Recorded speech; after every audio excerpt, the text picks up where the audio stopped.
every race, and they run 28 races a year. So I think it definitely gives an advantage to a Grand National crew for the Grand National driver. Well, you see Terry Labonte coming down now off of pit road. The field will jumble up a whole lot as we are under pit stops under green flag. Another thing that these green flag pit stops will prevent some of the sportsman guys from doing. You don't have as much time to make any chassis adjustments that you might want to make on your car because you're having to pit under green. Everybody's busy doing their job. There's Jimmy Hensley in the pits right now. You can see all they had time to do is just put some gas in the car. As we see Mike Alexander come down, we just saw Jimmy Hensley coming off pit road. What a big race this is for him today. Well, it certainly is. We talked earlier about the points battle. Jimmy Hensley, I think this is the first time he's ever run for the Busch Late Model Sportsman Championship, and he's in there right in the hunt for the lead. Jack Ingram has been there many times before. He's a 4-time champion, and Jack desperately wants to win for the 5th time. That'll put him ahead of Rennie Charland as the only 5-time Late Model Sportsman champion ever. Well, Mike Alexander, full of fuel, is down and away now on pit road. You know, getting back to the thing we're talking about, Grand National crews having an advantage, the Grand National drivers also have an advantage of getting in and out of the pits as far as leaving the racetrack, getting to his pit, and then leaving the pit for the racetrack. You can lose or gain 10 or 15 seconds right there just on how you get in the pits. There is Brett Bodine in. Both Brett and his brother Jeff are in today's race. They have completely separate crews crewing the car. Jeff's Grand National team is working on 15, and car number 5, Brett Bodine, who runs many of these sportsman races. We saw Morgan Shepherd a moment ago. Looked like he might have been out of gas coming down pit road. He was running very, very slowly. Came in real slow. We'll have to see if we can get a report on that a little later. Well, Brett Bodine is down and away. The field is jumping up a great deal right now as we are under pit stops under green, and it looks like Brad Teague in car number 75 out of Johnson City, Tennessee, will be the new leader. He has yet to come in for pit stops. And there he is, Brad Teague, who is a sportsman regular. And he has done quite a job here today. Teague qualified in the 7th position, and right now he is running first. Let's go down now to Jerry Punch, who's in the Morgan Shepherd pits. Okay, we're in the Morgan Shepherd pits with the crew chief, Chris Carrier. Chris, a costly mistake possibly for Morgan Shepherd. You guys just ran out of fuel and he coasted down pit road. The calculation, did you think he could go a little bit further? Yeah, I don't know what the difference is. Back in the spring here, we run the same gear, turning the same RPMs. We went over 80 laps. And this time, we can't go past 71 or 72. We just ran out of fuel. Earnhardt and Bodine both pitted earlier. Maybe they knew something we didn't. But I hope it didn't hurt us. I hope it didn't hurt the engine is the biggest thing. Sometimes it leans the engine out so much it'll burn a piston or ruin the heads. And I don't know. I guess we'll see here in a little while. Well, Morgan Shepherd was one of the pre-race favorites today. He's won here before, but now he's behind an awful long way because of that costly mistake. They ran out of fuel. 2 cars have not pitted. The number 11 of Jack Ingram and the number 75 of Brad Teague. They're fighting for the lead. Gives us a chance to mention Jack Ingram, who leads in the points race for the championship of late model sportsmen. Jack Ingram is one of the 4-time winners of the Busch Late Model Sportsman Championship. Jack desperately wants to win for the 5th time. That'll put him ahead of Rennie Charland as the only 5-time winner ever in late model sportsman racing. And I think Jack's running a race right now just like he would normally run, just kind of lay back and try to stay in contention and try to get those points. But he's doing a good job running. It looks like Brad Teague's getting ready to pit. A lot of these guys use this circuit as a way to move up to Grand National, not Jack Ingram. This is his career. This is his life, late model sportsman. Jack Ingram made a statement one time several years ago. He said that he would rather be a big fish in a little pond than a little fish in a big pond. What he's meaning is that he can run up front when he's running out here with the late model sportsman guys. He's hard to beat, race in, race out, year in, year out. I think that he's made a wise decision. It's been a good career for him. I look for him to run very strong throughout the race today and to be around at the end. That's how he's made his name. There's your leader, Brad Teague. I mentioned earlier that he was getting ready to make a pit stop. It looked like he was just getting ready to take the lead is what it was. I made a little mistake there. But I think Jack Ingram has slowed down a little bit. Jack may have be ready to come in the pits. There he is. He is down on pit road, and this will be a scheduled stop for Jack Ingram in car number 11 in the Skoal Bandit. There's Jack's pit crew going to work. You notice that there's only one air wrench allowed in sportsman racing. The man that runs the wrench has to jump back and forth and change the tires. Jack has an extremely good pit crew. They've worked together for a number of years, so on most days, Jack's pit crew can rank right up there with the Grand National pit crews in a sportsman race. If there's one of these sportsman drivers who won't have any problems going 400 miles and lasting and enduring, it's Jack Ingram.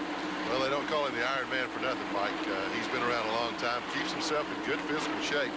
One thing that Jack does, which most of these guys try to do, you have to stay comfortable in the race car. If you get the race car to working well through the corners, you don't have to fight it or wrestle with it. It makes that long day a whole lot easier. Well, after the pit stops kind of sort themselves out, Brad Teague is the current leader in car number 75. Teague out of Johnson City, Tennessee. It's got to be quite a thrill for Brad and to be leading this race. Yes, Brad ran very well here last spring in the race. In fact, he led the race for a time until he fell victim to engine trouble, and he's showing his stuff again today. His car is prepared by Charlie Presley, who has been around late model sportsman racing for probably 25 or 30 of his 32 years. You see Tommy Houston racing with him in car number 6. Tommy out of Hickory, North Carolina, and Tommy is trying to get his lap back and appears to have done it now. Tommy Houston in car number 6, also another veteran late model sportsman driver. Yes, he is. Tommy's run on the sportsman circuit for a long time. We see Brad dropping down off the racetrack now, getting ready to come down pit road to make his scheduled pit stop. So the lead may have been brief, but it was certainly thrilling for Brad Teague in car number 75, and he'll come in for service now. Right in behind him, Larry Pearson is coming down on pit road. Larry, of course, the son of David, and Larry's another one of the regulars on the late model sportsman circuit. Larry is another guy to keep your eye on today. He is a type that likes to lay back. He got that, I think, from his father. You know, David was noted for kind of holding back throughout most of the racing and charging the last 100, 150 miles. Larry is down and away now. And we'll see how they all sort out. Here are your leaders, Bouchard, Bodine, Mast, Earnhardt, and Labonte. We'll be back for the Miller 400 after these messages.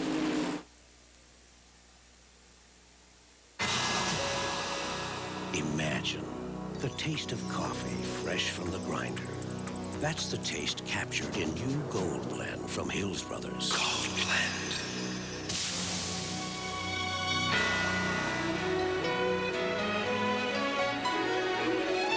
New Gold Blend from Hills Brothers is the taste of coffee fresh from the grinder.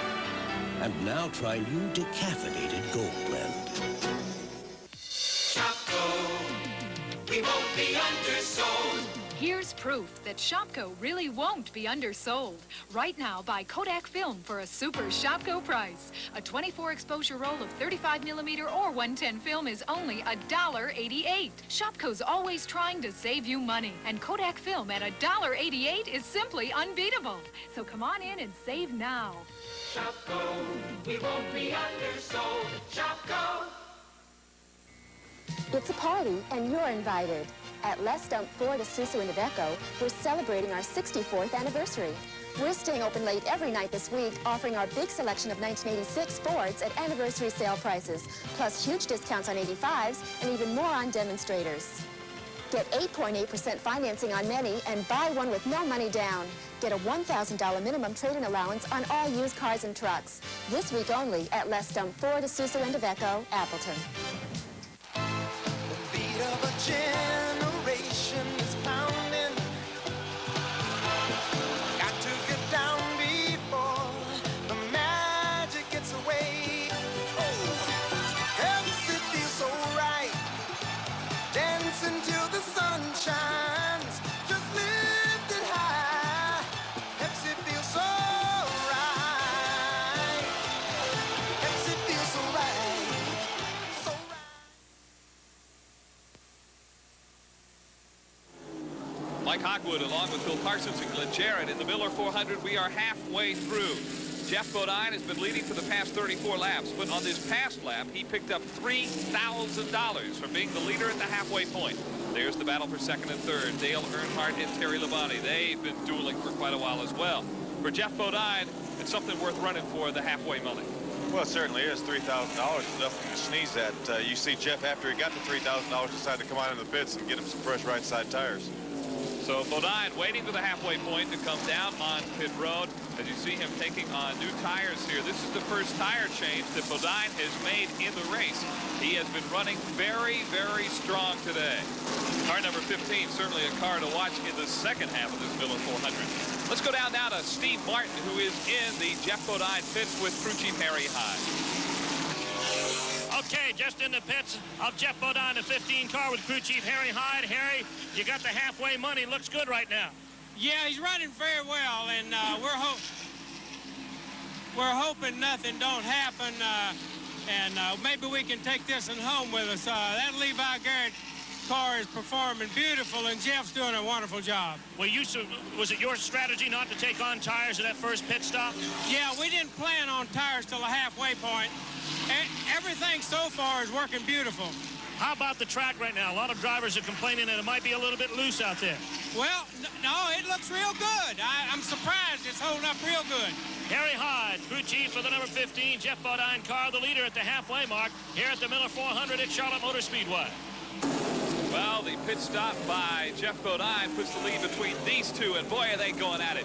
Dale Earnhardt in car number 8 and Terry Labonte in car number 17, and Labonte looks like he wants a piece of the lead as they come into the turns. Dale Earnhardt's running an extremely high line now. I thought that the groove would move up at some point during the race, but not quite as high as Dale Earnhardt is taking the groove. Dale has the car right out next to the wall as he goes, particularly through turns 1 and 2. You don't normally see him have to get that high up there. And also down at 3 and 4, the track looks to be a little bit slippery down there. So, you know, if a guy has got a car that can work down on the bottom of the racetrack, he might have the key to winning this thing. And look at Terry Labonte. Now he comes high, and he's pulling up side by side with Earnhardt. Labonte in car number 17 wants a piece of the lead, and he is going to get it away from Dale Earnhardt. Bill Parsons, even under the most ideal of conditions, Charlotte is not an easy racetrack to drive. It really isn't, Mike. The odd shape, the angle that you enter the turns, it's an extremely difficult racetrack. It's one of the most difficult racetracks that I have a problem with anyway. I've never really run that awfully strong in Charlotte like I would like to have, but in some other racetracks similar, like Atlanta's a similar type racetrack, but I seem to be able to do better there. It's an extremely difficult racetrack. It appears as though Terry Labonte is mastering it somewhat today. Well, Labonte certainly has it dialed in and is now pulled way out in front of Dale Earnhardt. What enables him all of a sudden when they've been battling to just kind of blow by Dale Earnhardt like he did?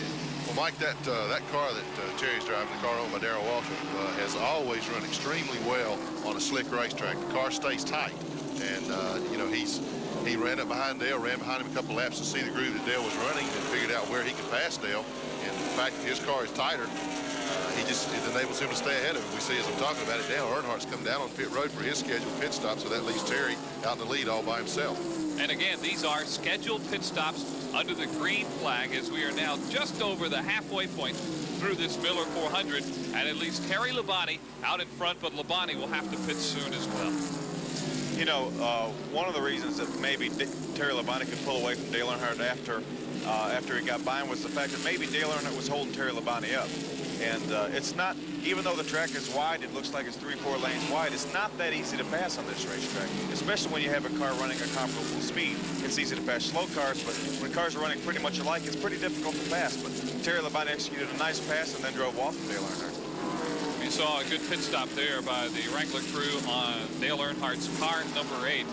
Morgan Shepherd, who is now a couple laps down, is trailing behind Terry Labonte, who is your leader now in car number 17. He dives down low on the racetrack. Looks like he might be ready to come in for his pit stop pretty soon, too. We'll see. It should be about time for the number 17 car, and indeed that will be the case. And we'll watch him go to work on car number 17. Again, this car is owned by Darrell Waltrip, and that's quite an unusual situation, isn't it? Darrell asking several different Grand National drivers to drive this car, number 17. It really is, but because of the point battle that he's involved in with Bill Elliott for the Winston Cup Championship, Darrell did not want to dilute his effort at Charlotte by driving both races. Some of the other drivers chose to, but Bill Elliott's not driving in this race, so Darrell Waltrip didn't want to put him at any disadvantage. Yeah, you know, Darrell, it's not that he can't drive in the race or whatever. It's not going to tire him out that much, but he's got a lot at stake battling for that Winston Cup points battle, and he just didn't want to take the chance of possibly getting injured. Anytime you strap yourselves into one of these things, you run a chance of risking injury. Well, you see Labonte down and away, and we'll be back for some more racing in Charlotte. Mr. Goodwrench knows your car's engine is an inferno of heat and friction. 100, 200 piston strokes of engine wear per second. It needs the life-saving fluid that protects it right. GM Goodwrench motor oil. Takes the friction, takes the heat. It's everything General Motors asks for in a fine motor oil. Get it from Mr. Goodwrench. No one knows your GM car better. No one. These guys came in here, wanted to buy us out. And wreck the place like the rest of the block. This bar's been in our family for 70 years, so we said, go ahead, build your building. But build it around us. There's still a place where some things are not for sale. Where beer is beer and the brand is Miller. Miller's made the American way. Miller contains no additives or preservatives. Purity you can see, quality you can taste. Miller's made the American way. To fully understand how Goodyear Eagle high-performance tires alter the driving experience, we urge you to read the Special Operator's Manual before you drive. The information it contains may contribute significantly to the performance of the properly equipped car. Goodyear Eagles. The tires engineered for cars with the proper qualifications. Between science and sorcery.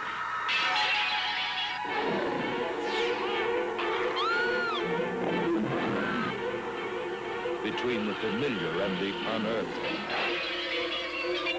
Between the living and the dead. Lies the domain of the alchemist.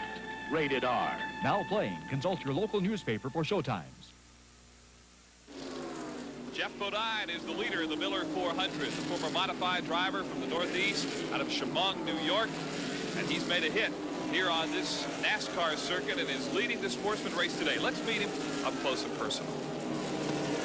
You know, ever since when I can remember, as far back as I can remember, I've wanted to end up being like Richard Petty or Cale Yarborough. One of the rising stars on the Grand National circuit is Jeff Bodine, Rookie of the Year in 1982. Yet, while many fans view his emergence as a contender as rather quick, such is not the case. I started out when I was 5 years old racing go-karts, and I started racing on dirt tracks at my father's track. Then I ran the modified circuit for about 8 years.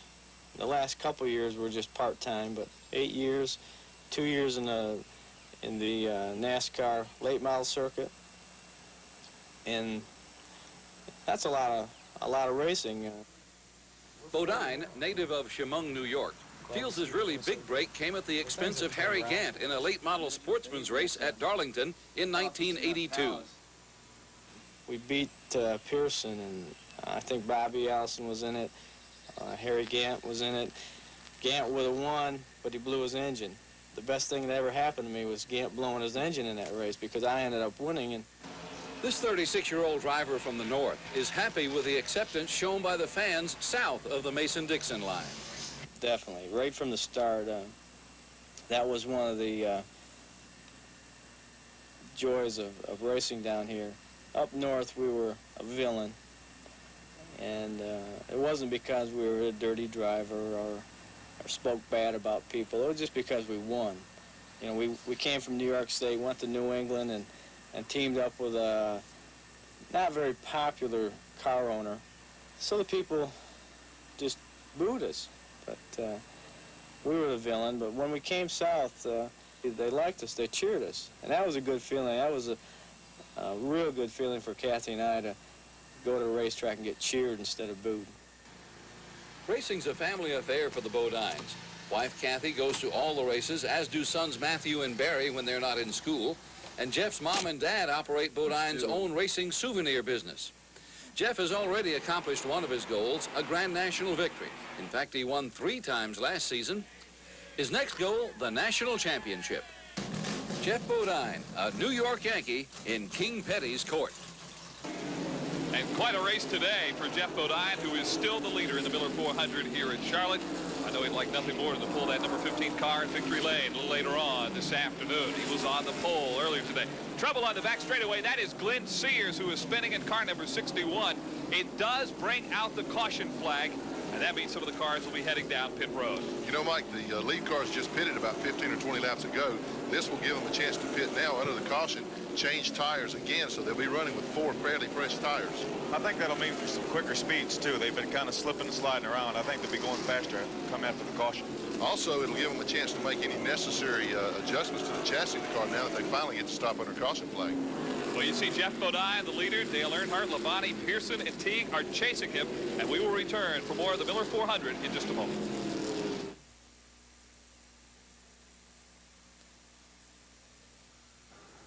Ed and I were discussing what GE items Piarchi's ought to put on sale this week, and Ed here wanted GE microwave ovens, and I wanted color TVs and video recorders, and we began to argue, didn't we, Ed?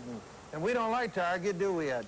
So we compromised, and now through Sunday, all 4 Piarchi stores have microwave ovens and VCRs and color TVs on sale up to 1/2 off.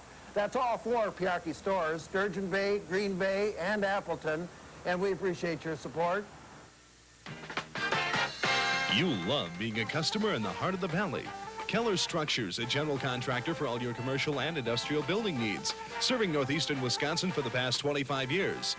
Give your children the opportunity to learn how to handle their finances early in the Moolah Moolah Savers Club, only at the Kokana Credit Union. Mills Landscaping can solve your remodeling needs from paneling to a whole new living space. Their qualified crew works indoors and outdoors. You love being a customer in the heart of the valley. Laboratories like this help hospitals diagnose the cause of pain. To fight pain, hospitals have a wide choice of pain relievers. Which one do they use most? Tylenol. Look, last year, hospitals dispensed 10 times as much Tylenol as the next 4 brands combined. Hospitals know that Tylenol gives effective relief without the stomach irritation possible with aspirin or any other type of pain reliever. If hospitals use Tylenol most, shouldn't you? Tylenol, the pain reliever hospitals use most. An old friend welcomes you back to a new beginning, downtown Neenah. Gear up for next season's fun at Sailboard Specialists. All sailboards and summer clothing is closeout priced, and check out the energized tanning beds at reduced rates on all sessions. At Sailboard Specialists, 123 West Wisconsin Avenue. Class Cycles presents the Marcy Exercise Module 1, a precision-engineered exercise system. This home conditioner is on sale through October with free setup and delivery from Class Cycles, 121 West Wisconsin Avenue. To old friends and new beginnings, come celebrate and shop in downtown Neenah. Mike Hogwood back in Charlotte along with Phil Parsons and Glenn Jarrett. As we go to our Goodwrench attrition update, we are 46 laps from the end, and it has taken their toll on a lot of these cars today. As you see some of the names, Mike Alexander, Joe Thurman, Brett Hearn, Kenny Bouchard is out of the race. It's tough to make this equipment last for 400 miles. Certainly is. These guys have stayed out there a long time, and some of the cars just couldn't last all day. Jeff Bodine and Terry Labonte are the 2 front runners right now, and they are battling each other for the lead. And the way it appears right now, these 2 cars are going to fight it out for the finish, although Dale Earnhardt could still get in there a little bit. And Labonte goes down low on the racetrack, and Labonte wants the lead away from Jeff Bodine and Terry Labonte, who has gotten the handle on car number 17, which, as we mentioned all day today, is owned by Darrell Waltrip. But it's Labonte's first time in the car, and he now puts it out in front of Jeff Bodine. And car number 17, Terry Labonte, is in first place. Bodine is running second, and it should be quite a duel between these 2 for the finish. It seems as though these 2 cars are pretty evenly matched. Both cars have taken turns at the front, seem to be running pretty well together, so it should be an interesting race to the finish. We might mention that both cars will have to take on some fuel before the end of this race today, and so that should be interesting, and that could also be a factor. Passing slower traffic a little bit there, and Labonte and Bodine still running 1 and 2. You know, Mike, I think they're trying each other out right now. We're getting down to the latter stage of this race. You see Labonte passing, and Bodine gets back under him. They're wanting to find the spots on the racetrack right now where they can indeed make a pass if it comes down to a last lap battle between these 2. Jeff Bodine has been the strongest car on the racetrack all day today. He's a guy who really wants a victory, and when you get down to two evenly matched cars, there's a lot of it. The desire of the driver means a lot too, as we see Bodine going down low, and Bodine, with a lot of that desire, wants to take over first place, and he's going to do it. Well, it certainly does. You have to remember back in May, Tim Richmond won the race in this very car. So if Jeff Bodine doesn't win the race, then, well, he didn't do as good as Tim Richmond did. So there's another little inside deal there where Jeff Bodine says, hey, I want to win this race. What about the fatigue factor on these drivers? Is it tougher to concentrate right now with, say, about 43, 42 laps left to go, and you've been in that car all afternoon? Right now, the adrenaline's probably flowing pretty well in both of these guys. You know, they know that they're going to win. It's, you know, you're pretty keyed up. You don't really feel much fatigue right now. Race strategy. Do you show what you've got right now? Do you want to give the other guy a key as to what you can do out there? I don't think so, Mike, unless you can drive off and leave him. If you can drive off and leave him and open up some daylight, then you want to do it. But if you can just, you really don't want to show him where you're going to pass the last lap. So you might try him in 3 or 4 different areas. So you really don't know what to expect on the last lap if it comes down to a last lap shootout. You got to keep that other guy wondering just exactly where he thinks you're going to take him. Jeff Bodine hasn't left much to wonder all day today. He started on the pole, and he has led more laps in this race than anyone else. Terry Labonte is running second. Labonte, native of Corpus Christi, Texas, does not run much on this sportsman circuit, but seems to have the handle on it here. And here comes Bodine down on pit road. Steve Martin is down there in the Bodine pits. And let's go down to Steve now as Jeff Bodine pulls to a stop. Jeff Bodine coming in on lap 227. This should be the last stop for gas for the number 15, Levi Garrett Pontiac. They're not going to take any rubber at all. Just going to give him as much gas as he needs to finish, and he gets away in 10.5 seconds. Jeff Bodine is now down and away. He made the first move. Now it's Labonte's turn. What will he do? We'll see in just a moment. There's been an important change in STP to better protect your engine. It's a new and improved formula. Now, here in your oil ways, STP fights to keep dirt and sludge from building up.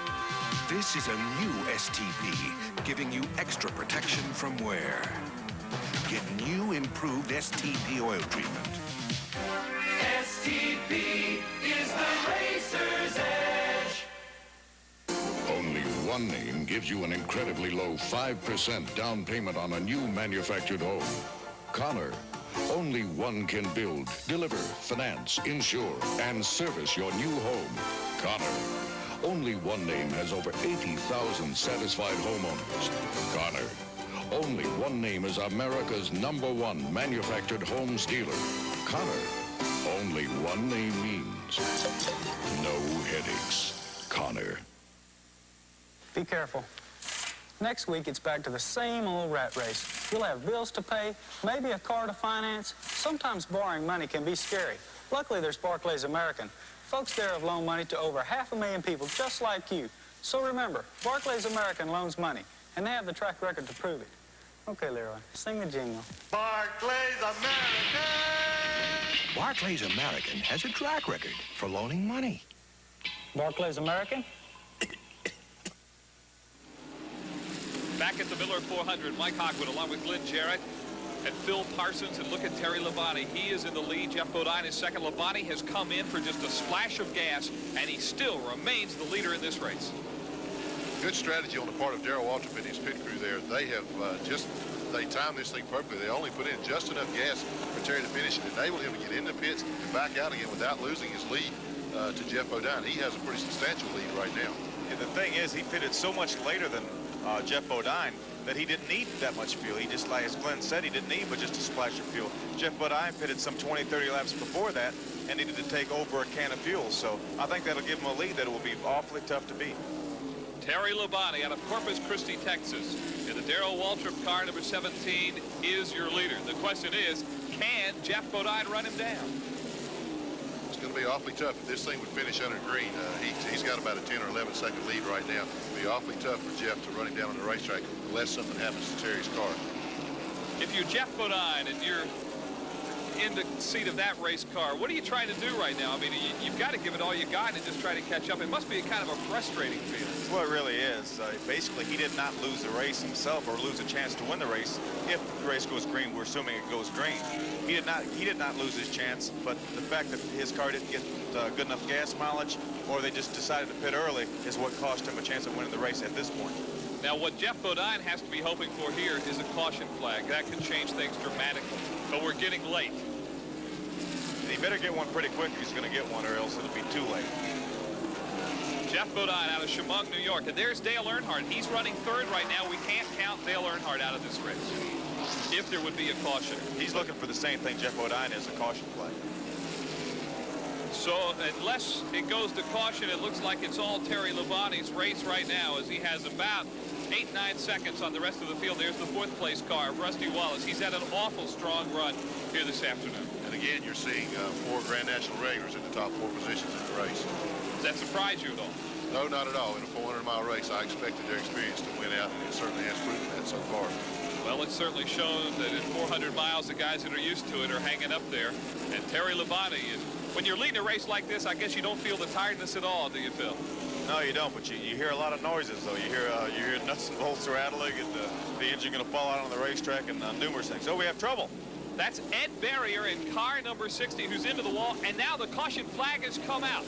The caution flag has come out on the racetrack, and now the question is, can they get Ed Barrier down off the wall and cleared away in time to go back to green? The field will bunch up now, and Labonte had to feel sick when he saw that caution flag come out. Well, he certainly did, but the thing is, Terry Labonte can kind of control his own destiny here by running around fast. He's not doing it, but if he ran around a couple laps at a relatively fast speed, then it would be awfully hard for the pace car to get out on the racetrack and pick him up. So, but he has slowed down, and we may get a green flag back. Well, let's hope so, because it'd be a great race to the finish. As you see, caution out on the racetrack. Labonte will be the leader. Jeff Bodine is second. Dale Earnhardt is third. Rusty Wallace is fourth. And it might be a shootout for the finish, something I know all the fans here in Charlotte would love to see. Well, this is certainly the break that those 3 guys running behind Labonte were looking for. The only thing is, there's only 4 laps left to go in the race. Will they be able to clear the racetrack in time to restart the race under green flag conditions? We see the wrecker has not even made its way to Ed Barrier's number 60 machine yet. It is making its way up there, but the field has slowed down. The tow truck is on the way to number 60. Now the question, will they get it off the wall and down away from the racetrack in time? You got 3 guys praying for a return to green flag and 1 guy praying that they won't. But we'll see what happens. It should be quite a finish here at Charlotte, especially if they can go back to green. And we'll be back for the finish in just a moment.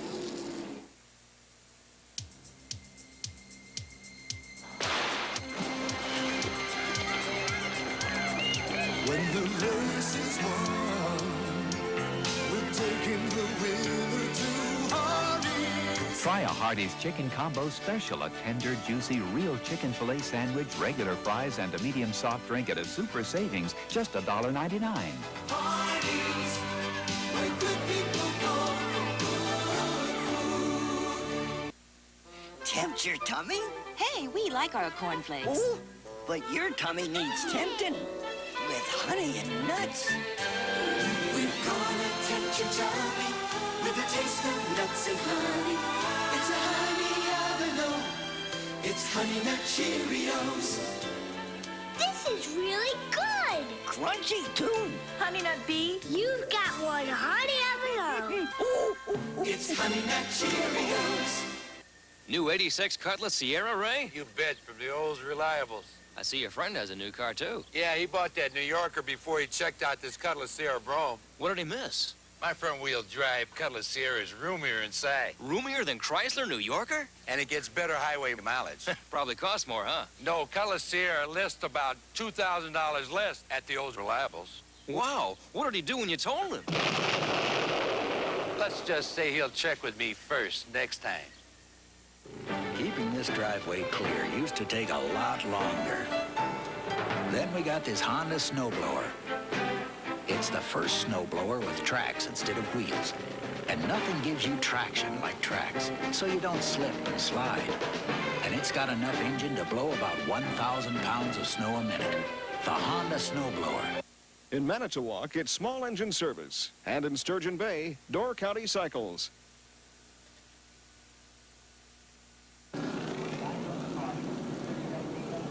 Mike Hogwood, along with Glenn Jarrett and Phil Parsons, we have 3 laps left to run. Ed Barrier's car is still on the racetrack. And I know Terry Labonte is sitting there hoping with every second that passes that this stays under yellow for a while. Well, I'm certain that he probably has mixed emotions about it, Mike. You know, anytime you win a race, you want to win under green flag conditions. He was running away from Jeff Bodine, seemingly pretty well had the thing in hand. So, you know, I know he wants to win, but I'm sure he would like to finish it under green if he could. Then the question is, can Labonte, if we go back to green, hold off Jeff Bodine, Rusty Wallace, and Dale Earnhardt? I think so, because of the advantage that Glenn said. You know, he had them pretty well covered before they made their pit stops. And Terry Labonte also has the advantage of being the man that restarts the race after the caution flag. So, you know, normally you try to pit in a designated, or try to restart the race in a designated area, say somewhere coming off turn 4. But the fact that 2 laps to go, Terry Labonte's the man that starts the race. He might start back in turn 3, so he might get a good jump on him that would give him an insurmountable lead. There you see the Ed Barrier car number 60, Ed, out of High Point, North Carolina, and they still have not got that car hooked up. You see the safety people underneath the car hooking it up to the tow truck, and still a ways to go to get that car off the racetrack. They will not start this race again unless that car is completely off the racetrack. Oh, no, absolutely not. And unfortunately, there is nowhere on the backstretch there to pull the car back. As we're talking, we see Dale Earnhardt coming down on the pit road. He's gambling, I guess, that they're going to start this race under green. They're going to restart it. Dale's ducking into the pits. Let's see if he makes a chassis adjustment or maybe gets a tire change. Well, there are only 4 cars on the lead lap, so he will only lose 1 position. He was running 3rd. Now Rusty Wallace will move into 3rd, and Earnhardt will go back to 4th. So if you're Dale Earnhardt and not running as strong as Bodine or Labonte, it's a pretty good calculated risk here. I think it's a good gamble because Dale Earnhardt came here to win the race. And 3rd, 4th position probably doesn't mean that much to him either way. So he's taking a shot at maybe if the race gets back under green, having a shot to win the race. If we do go to green for, say, 1 lap, what difference will fresh right-side tires make on that car? Oh, it'll make a tremendous difference. He's the only one out there in the lead lap that has fresh tires on. He can really scoot through those turns now. The tires are cool. I think this will be a definite advantage for him if indeed they do restart the race. So, you know, keep your eye on that number 8. There's Dale Earnhardt, fresh tires on. He loses the position now and goes back to 4th. Rusty Wallace, who's had a great run today in car number 66, now moves up a spot, and car 66 is now in 3rd position. And don't count Rusty Wallace out of this race today at all. But Terry Labonte is the leader. We are still under caution. There's Rusty Wallace in car 66. As we said, he moved up to the number 3 position. As you said, Mike, I think it's anybody's race at this point. Terry Labonte seems to have the advantage if they do get back to green, but there's so many things can happen on a restart.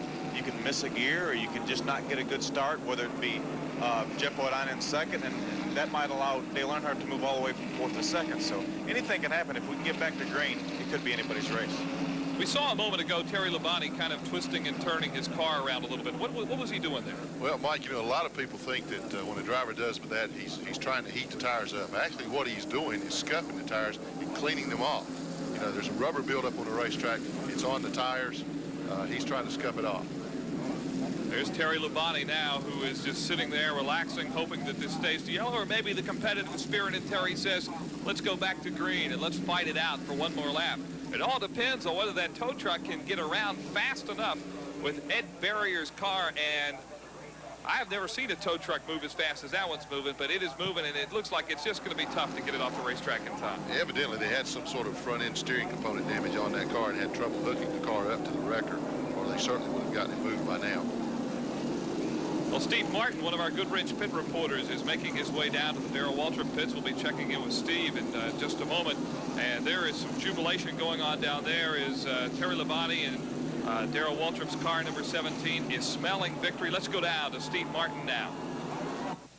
As the field comes around on lap 265, getting ready to take 266, the smiles are starting to come slowly here in the Terry Labonte pit of Darwall Enterprises. Their Pontiac out in front right now. We're going to finish this race under caution.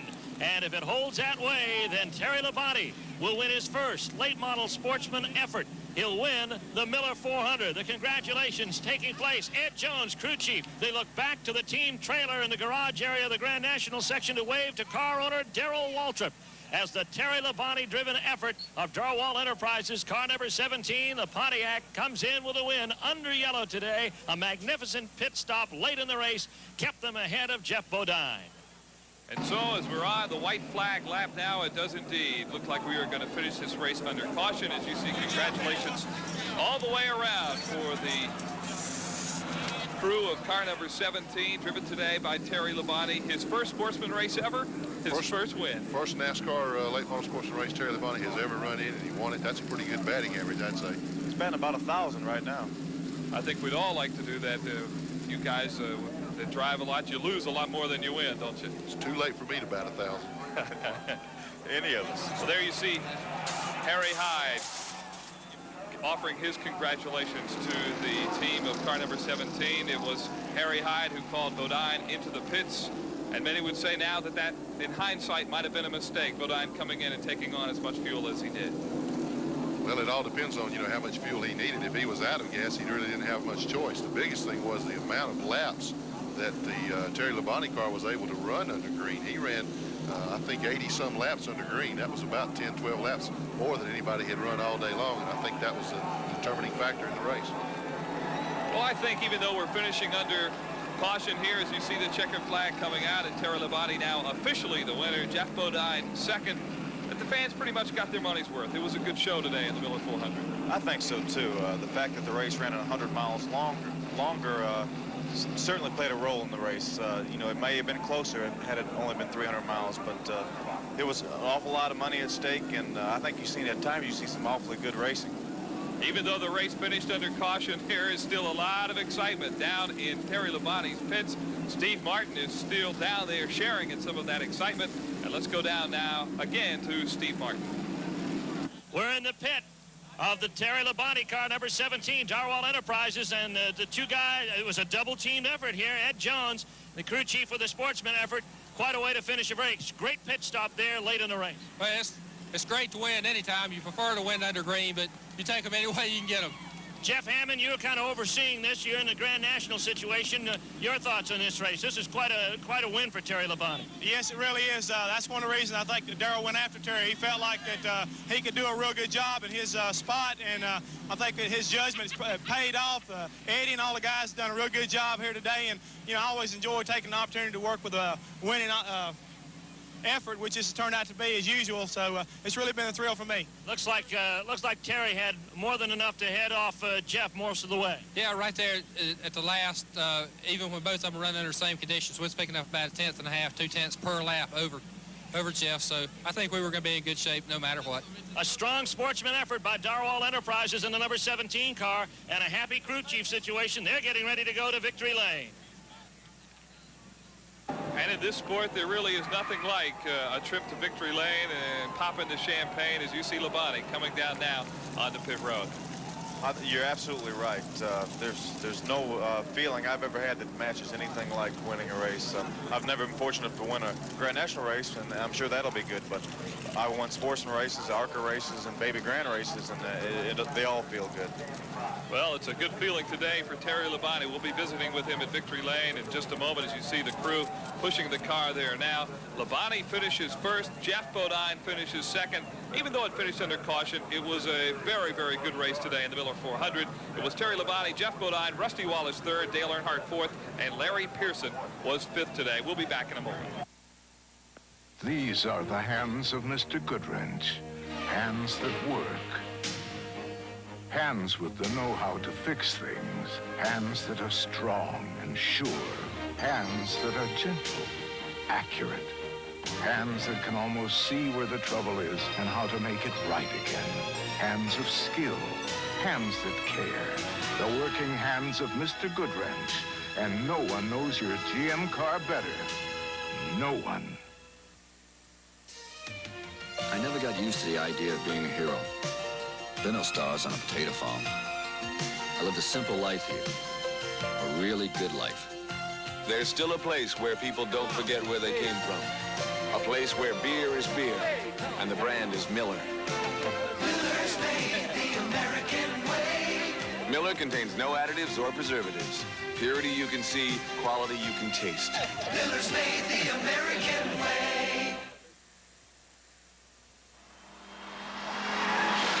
This is the skid pad, the ultimate test in adhesion, where car and tire get pushed to the limit, where for the first time, a street tire on a standard production car achieved 0.95 G. The Goodyear Eagle VR50, engineered for cars with the proper qualifications. Mike Hogwood, Phil Parsons, and Glenn Jarrett back in Charlotte, where Terry Labonte has just won the Miller 400 today. It's got to be quite a feeling sitting in that race car being wheeled into victory lane. It certainly is. As I said before, there's nothing like it. Regardless of what division or what sport, really, anytime you can win, it's something special. Terry Labonte, kind of quiet guy from Corpus Christi, Texas, but he is all smiles today as you see him coming out of the race car now. And he's really opened up a lot in the last couple of years and quite popular here on the NASCAR circuit. It certainly has. Of course, the success that he's had on the racetrack has done a lot of his talking for him, but I'm sure Terry's going to have a lot to say today. He's happy, very keyed up, very excited about it. And here's the way they finished. Labonte, then Jeff Bodine, Rusty Wallace with a good run, Dale Earnhardt fourth, and Larry Pearson finished fifth today. Jack Ingram finishes sixth. He gained some ground on Jimmy Hensley, who finishes 10th. In between them, Brad Teague, Rick Mast with a good run. So for Brett Bodine. Ron Bouchard was 11th, and Larry Pollard, Dale Jarrett, Tommy Houston, and Charlie Luck, 11 through 15. Then it's Kirk Bryant, Ronnie Silver, Rodney Howard, Hud Strickland, and Ed Berrien. Let's go down now to Victory Lane and Jerry Punch. Victory Lane at Charlotte Motor Speedway. The Miller 400 is history. Terry Labonte, congratulations on a super win. Well, thank you. You know, the car just ran awful good all day, and I'd like to thank Darrell and his crew. They just did a fantastic job, and, you know, had some big shoes to fill, so I, you know, had to drive just as hard as I could, and the car just stayed the same all day. It just handled perfect.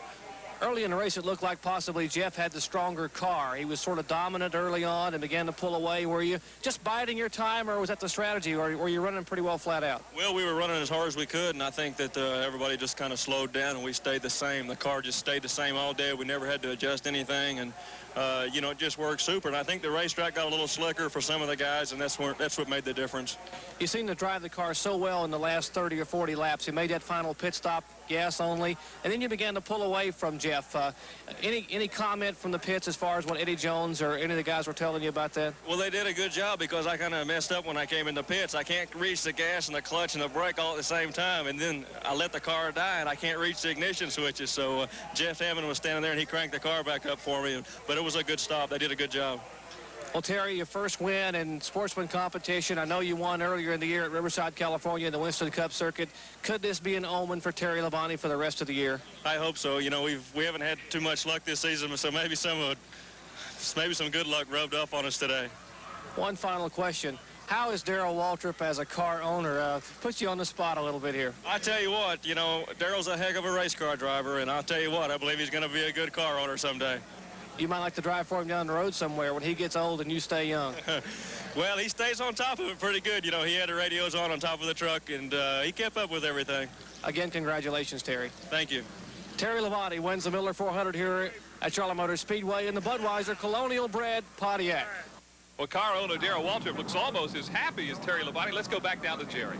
Standing with Darrell Waltrip in victory lane. Darrell, you didn't win today, but the Darwall Pontiac came home victorious. You got to be all smiles. It makes me really so proud to be able to field a car that, hey, I can win in it, and Terry Labonte can win in it. I think that's what we wanted to prove. That's why we've let people drive our car here before, that not only can I drive the car, but we can build a car that anybody can win in. And so we're really pleased, and Terry did just a wonderful job for us today, took care of the car. He drove it when he had to. Eddie Jones and everybody did a great job in the pits, and of course Budweiser was right there with us all the way. This car has a great track record. This car has been so competitive everywhere you've gone, and I know you've got to be so proud of Eddie Jones and the crew who prepared the car and changed it over from a Chevrolet to a Pontiac and come here to Charlotte and again take the victory. Yeah, this is the fourth win this year for this car. It won Bristol, Dover, Darlington, and now the biggest race of them all, Charlotte. We owe a lot of that to the Lord, and we want to thank him, give him credit for that too. Well, how about omens, Darrell? Do you believe in, are you superstitious? Do you believe that possibly the Darwall efforts today and the biggest weekend of your career came here? This is Lens Crafters, the optical that custom grinds eyeglasses in about an hour, even bifocals, trifocals, plastic, and glass. Listen. I told him I was on my way for vacation. We were leaving. My husband was in the car outside, and it did take an hour. The selection of frames is just unbelievable. You walk in, get your glasses, walk out, and you know you've got good glasses. Oh, the selection was great. Glasses in about an hour. Lens Crafters, Port Plaza, upper level next to the Boston store. Open Saturdays, Sundays, and weekday evenings. An old friend welcomes you back to a new beginning, downtown Neenah. Holt Sewing Center has served downtown Neenah for 40 years with quality Pfaff and Singer sewing machines and exclusive fabrics at 132 West Wisconsin Avenue. Twin City Savings and Loan congratulates Neenah's new beginning and invites you to visit their remodeled offices at 108 East Wisconsin Avenue. Brazy Ace Hardware is the place for special closeout prices on Lawn Boy lawnmowers at 516 North Commercial. To old friends and new beginnings, come shop and celebrate in downtown Neenah. Your miracle day at Madison Avenue Hair Design. Begin in the upper level. The professional hairstylists will study your hair, listen to suggestions, then give you the style of cut that brings out your best. After, walk to the lower level and treat yourself to a color analysis for a total look. Indulge in a deep, relaxing massage or condition your skin in gentle tanning beds. Begin your miracle day at Madison Avenue Hair Designers. So walk right in and we'll give you the best look in town. Tempt your tummy? Hey, we like our cornflakes. Ooh, but your tummy needs tempting with honey and nuts.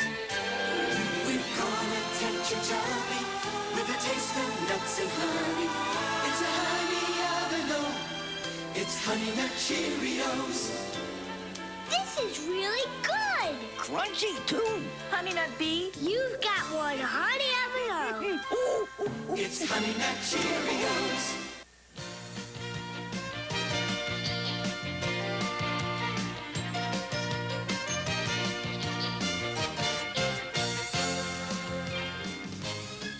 Live from Minehan Field in De Pere, it's the Abbot Pennings Squires and the Menasha St. Mary's Central Zephyrs. Today's game is brought to you by Cliff Wall Olds, your reliable Olds dealer in Green Bay, by Apple Valley Homes of Appleton, and by Van Supply and Equipment of Green Bay. We're live at Minehan Stadium in De Pere, Wisconsin for the Abbot Pennings game against Menasha St. Mary's Zephyrs. And we've got a dandy, Pat Smith here with Dave LaBar. And we're ready for the kickoff. Pennings is going to receive. Menasha St. Mary's will kick off. We'll be right back after these messages.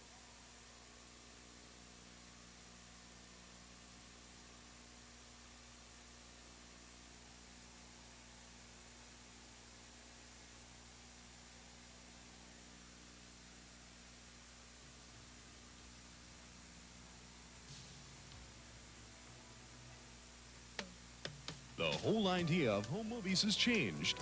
Projectors replaced by video recorders, film replaced by videotape, and today's home movies often come from Hollywood. Bricko's Video Vault is here because times have changed. Bricko's has a large assortment of movies, music videos, children's videos, and rent all the equipment you need to play them on. Bricko's Video Vault, 1115 South Commercial Street in Neenah. They're here because the times have changed. Here, and here to stay, Hutchins Chevrolet Oldsmobile in Shawano. This trusted name has a 35-year reputation at stake, a reputation to honor as the new management steps in to make Hutchins the newest 35-year-old Chevrolet Oldsmobile business in the state.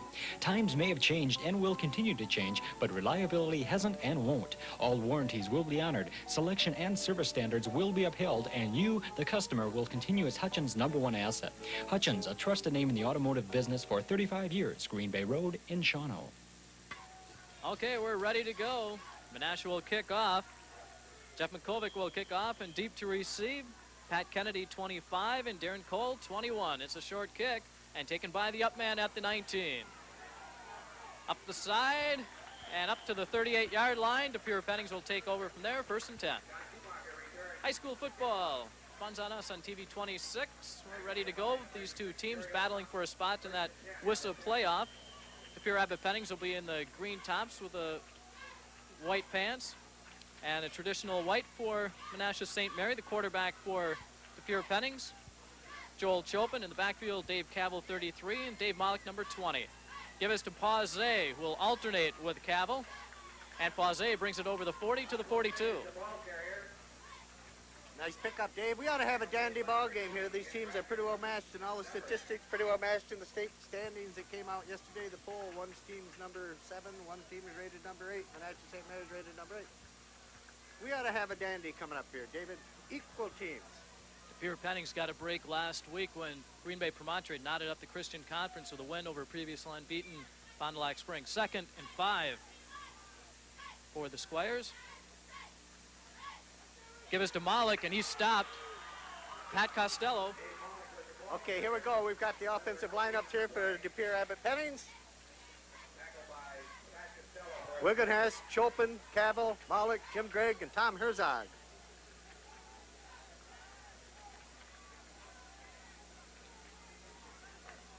It's a fine bunch. He can put the points on the board. 3rd and 8, a loss of 3. Chopin, the 2nd in the conference in passing. His receivers, Jim Gregg, Tom Herzog. Along with Willigans. Chopin going deep for Herzog, incomplete. Covered well there. Okay, let's get the Menasha St. Mary's defensive lineup out. Well, we'll hold on that. We'll get that a little bit later, the next series of downs. Defending on that play, Pat, was Mike Lorbecki, number 19, the defensive back. So brings up a 4th down situation. Mike Marchant will be punting, and deep will be Mike Lorbecki and Dennis Hahn.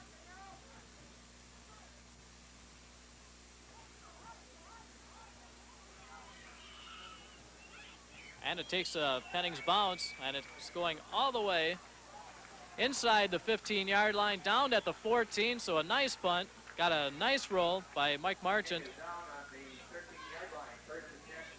So the Zephyrs will take over 1st and 10 from there. Okay, we can get a lineup here for the St. Mary's offense.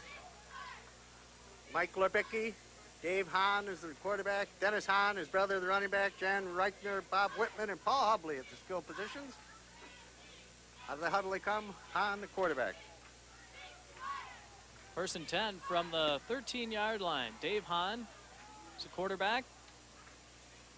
And the give is to Reichner up the middle, and he breaks a couple tackles, and he brings it close to the 20-yard line, 15-yard line, rather. Okay, we'll have a chance here now to get the offensive line for the Zephyrs. Mark DeBrew, Dave Romnick, Chuck Gorski, Mark Minorik, and Dan Verhagen, 69, the right tackle. Not the biggest of lines, but they're effective. Yeah, they are a little bit undersized, Dave, on both offense and defense, but they're quick and they're going to stun a lot, and they're very, very active team. So we're going to, I think, see a real good defensive battle here. Both teams are sprinkled pretty generously with underclassmen. Gain of 5 on the last play, 2nd and 5 for the Zephyrs. Give us to Dennis Hahn, and he breaks open for a 1st down and more.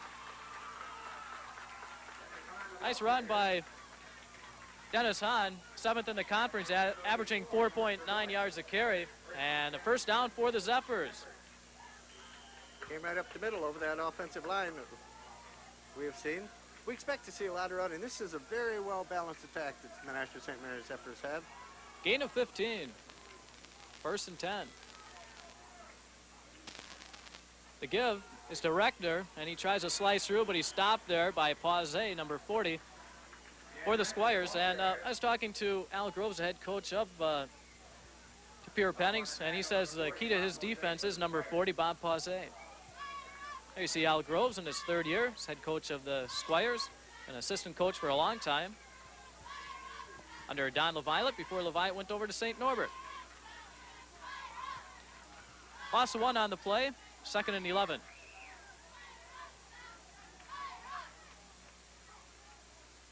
On the draw, Reichner, and he busts through the middle. Pausé is there again, and he brings it to about the 38, 39-yard line.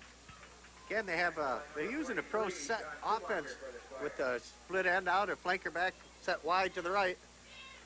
Here we'll go and see the replay on it, or they draw that, loosen that defense up a little bit. Oops, we lost that replay. We'll come back to that. And you see that split 6 defense of the Here's replay up the middle. Pennings.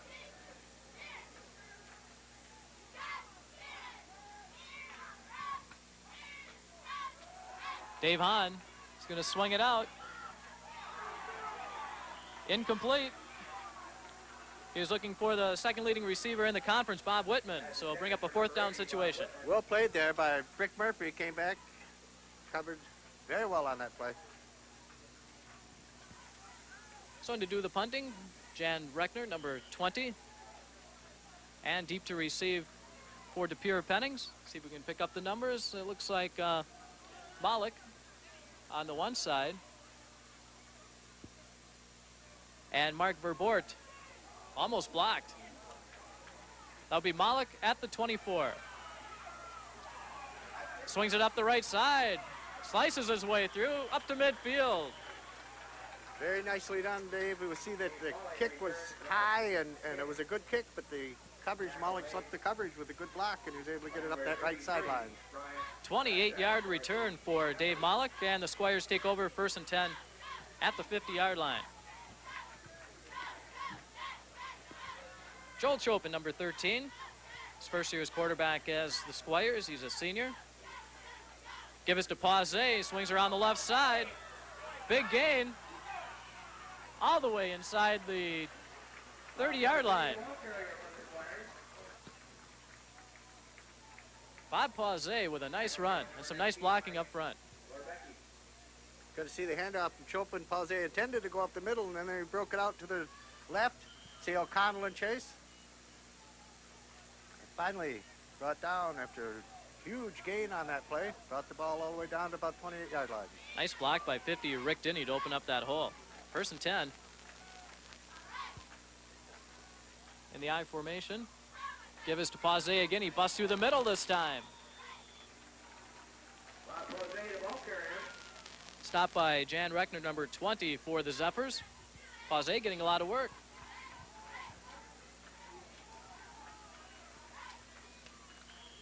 Gain of 7, be 2nd and 3. No score if you just joined us from Minehan Stadium.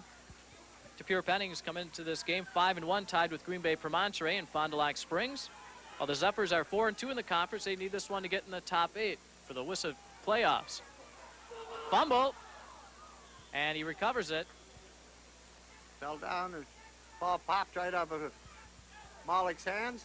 Fumble recovered by Dave Malik. Well, it looked like he had a big gain for a while. It looked like he had a great big hole coming up, and it looks like he's going to coverage and hit into his own man, and the ball sprung free. Wisely came back, covered the ball. Oh, unusual play. Ran into Pausé. 3rd and 5 for the Squires. Chopin, big rush, gets it off complete. It's not going to be enough for the 1st down. On the reception was Dave Malik.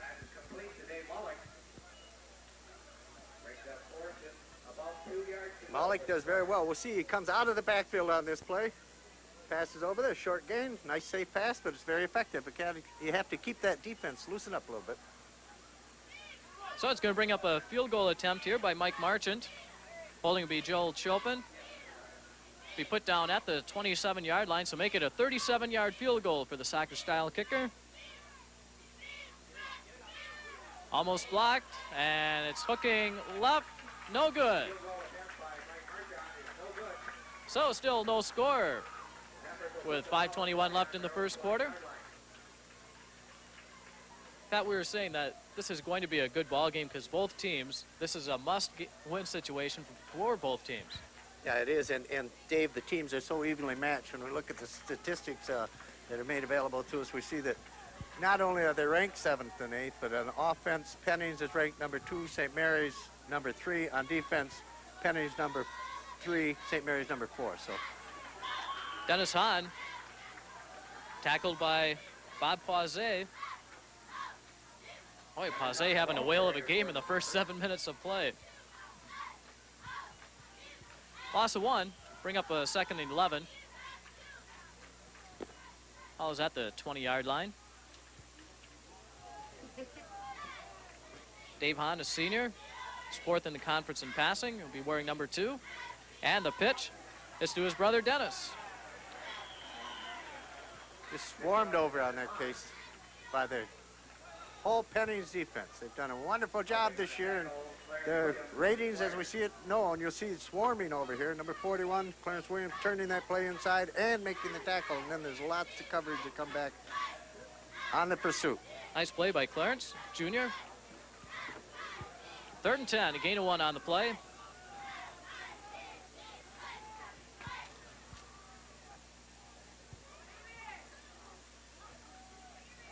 Hahn back to pass. Looking out of the backfield, incomplete. And the Squires defense prevails once again. They use a split 6 defense for the Squires, and it's kind of an unusual defense. What they do use, 2 tackles, 2 ends, and 4 linebackers, of course, with the 2 safeties and the 2 defensive backs. They stunt a little bit there on this. Now we're going to see the punt receivers back. Number 84. Mark Verbote, along with Dave Mollick, number 20. And back to do the punting again, Reckner. Big rush again by the Squires. Mollick's going to take it this time from the 42. Got a big run last time, and he busted through to midfield and past the 40-yard line into the Zephyr territory, and the Squires will take over 1st and 10 from the 38. Boy, number 86 from the Abbot Pennings High School team playing over here on right end was really off the ball very quickly. Almost got in to block the ball. James Edler, a sophomore, 6'1", 145-pounder. 3:55 left in the first quarter in the I formation, and the give is to the first back through, and he's stopped for no gain by 3 defenders for the Zephyrs. It's Bob Posey. See Al Grove's the coach up there pacing up and down the sidelines. Like to see a little more action out of his team. Get something a little sustained here. From our viewpoint, we're way up at Minehan Stadium. It's difficult to find the numbers for the Zephyrs at times, unless you get a, well, there's a good shot where you can't see the numbers, but from our viewpoint, it's difficult at times. 2nd and 11. Give us to the 3rd back through Mollick, and he's stopped. There you see Jan Reckner there. You can see just a fine job by this Zephyr defense. That's exactly what we had expected also. Also saw John Connect, number 66, and Pat Costello, number 7. You know, we kind of have a Brian Ratzak, number 33, who's the nose guard, is really quite small for that position, 5'8", 160-pound junior. He's kind of funny, Dave. He's a running back also. You don't very often see nose guard running back combinations. Especially under 6 feet. William Perry, the refrigerator, but... Yeah. Chopin on the play action. Incomplete. Very nicely done with a chance to throw the ball to Tom Herzog. Incomplete. There was a fake up the middle that held those linebackers, and the coverage was open. Or the man was open. I think you're going to set up in a punt position. And Joel Chopin. Sometimes he does a punting, this time Marchant, and they're going in a quick formation here. Larbecky and Hahn back. Hahn. And the ball is going to skip into the end zone, so the Zephyrs will take over 1st and 10 at the 20-yard line. Quick count that time. It was a fine punt, Dave. Over 40 yards, probably 38 yards in the air. 38 yards, 6 inches, somewhere in there.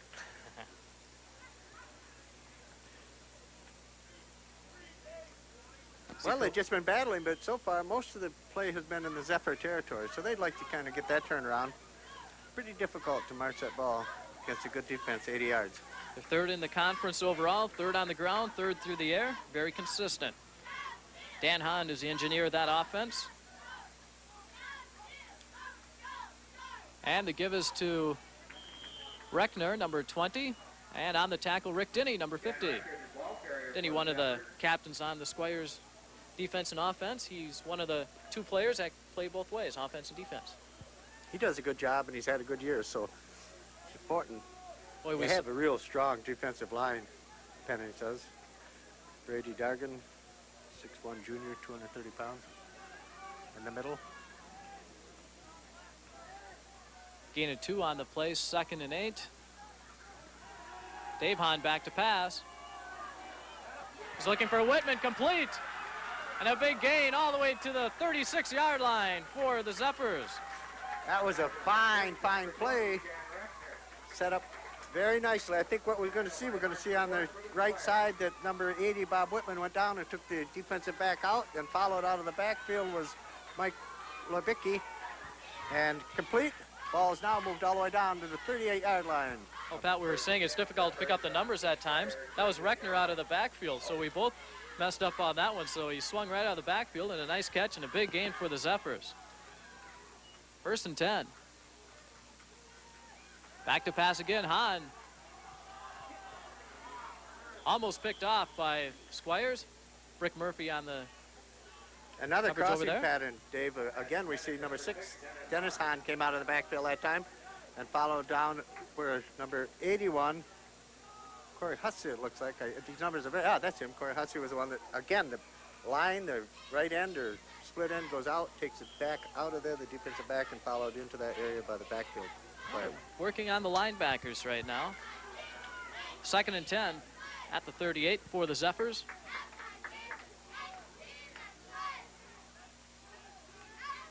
Pitches to Reckner on the right side, and he's stuffed up there by Denny.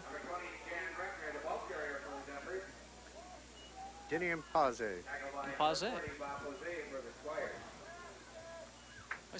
Some hard hitting so far. It has. They've just been nailing each other. And the Zephyrs line is just a little bit smaller, but the pretty quick little line in there. And Pennings has handled them quite well. I think that the Zephyrs would like very much just to get this game opened up just a little bit, and the passing attack that they have is very effective. They can get that going. Well, after that 43-yard gain, it's 3rd and 10 now for the Zephyrs. Swing out to Whitman, and he squirts his way out to the 32-yard line. There you see the second leading receiver in the conference, Bob Whitman. He'll be double coverage most of the evening. It was kind of I think we'll notice we'll set it up here. It's kind of a partial screen out here. Number 20 comes out of the backfield, Jan Reckner, to set up the block for Whitman, number 80, and he picks up short yardage on the play. About 5 yards, 4th and 5. And the ball is at the 32-yard line, but the Zephyrs are going to try and hit the coffin corner here. Jan Reckner, the punter, has been getting a heavy rush in the other 2 punts. This time it's going to hit the end zone. Now, he was aiming for coffin corner. I saw him practicing about that before. Okay, that's the end of the first quarter. No score. De Pere Pennings 0 and Menasha St. Mary's 0.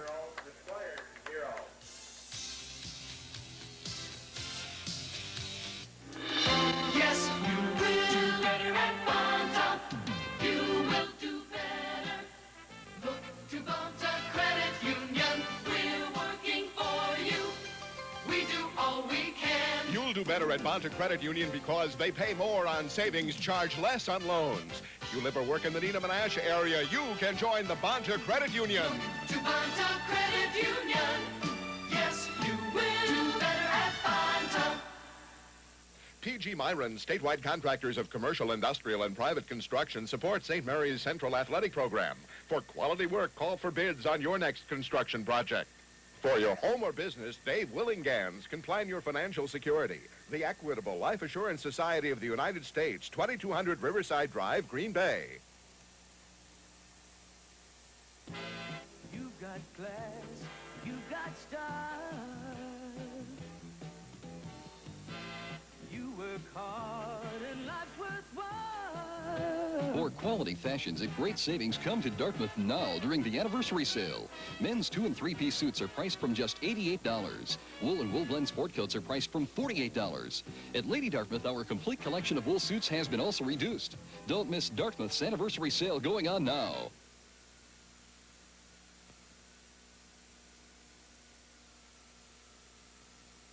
St. Mary's Central Booster Club supports extracurricular programs with over $10,000 a year in cash and equipment. St. Mary's offering the most sports and extracurricular activities of any school in the conference.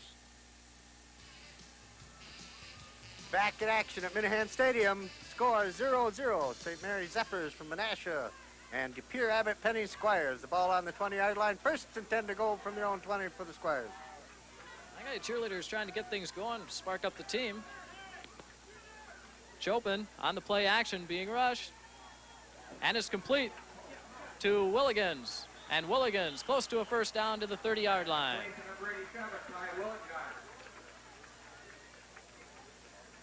Nice job. We'll see Chopin drops back, rolls a little bit to his right, throws out to Willigans. First down at about the 35-yard line. 1st and 10. Chopin's favorite receiver is Tom Herzog, who's ranked 6th in the conference. He's been plagued by a foot injury. That time he hit Willigans. Chopin on the option. There's a fake to Malik, and he got a nice run out of that. Gain of about 5 or 6. It's not too often you'll see Joe Chopin run the option. No, you don't, and he's doing a real good job of that, Dave. I think that we had the fake up the middle, and it drew the defense into it there, and then he was able to get outside for a nice gain. Kind of keep that defense loose. The Zephyrs play kind of an unusual, as around here, they're playing a 5-man line with 2 linebackers, a 5-2. 2nd and 3. A fumble. I think Chopin recovered his own fumble. Yes, he did. Well, it's going to bring it down, 3rd down and long. We're going to see the fumble here, and I think it's just a case of mishandling a little bit. Seems they lost it backing out from behind the center, so falls on the ball. Yeah, it's kind of cool this evening. Into the upper 40s right now, and Bruce Ambrowitz, the center 51, and Chopin couldn't get together on that one. Brings up a 3rd down situation. Chopin, a lot of time. Drills it for Jim Gregg. Incomplete. 4th down. 2 different wide receivers out there tonight. Ty Willigans and Jim Gregg. Belanger was injured in that game, the last game we did, and I don't believe he's been back since then, Dave. No, I saw him introduced, and you could still see him hobbling a little bit, so that was a situation there. Markant will do the punting, and deep to receive will be Dennis Hahn and Mike Lorbecki. Fair catch. And the Zephyrs will take over. 1st and 10 from the 26-yard line. No score. And this big battle in the Fox Valley Christian Conference. Well, I tell you, this Menasha St. Mary team has one couple tough weeks to prepare for. First of all, they had De Pere Pennings, and next week they take on Green Bay Promontory. And their goal is probably to beat one of the 2 to make it in that top 8 in that WISA playoffs. It should be coming up in about 3 weeks.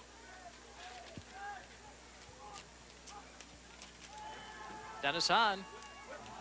And Dave Hahn going deep. Complete, but there's a flag on the play. Wow, is that a beautiful pass? The ball traveled about 25, 28 yards in the air. See Hahn dropping straight back, throwing very, very deep out to his receiver, number 80, Whitman. Beautiful catch, brought down. Ooh, flag against the Zephyrs. So all that went for naught.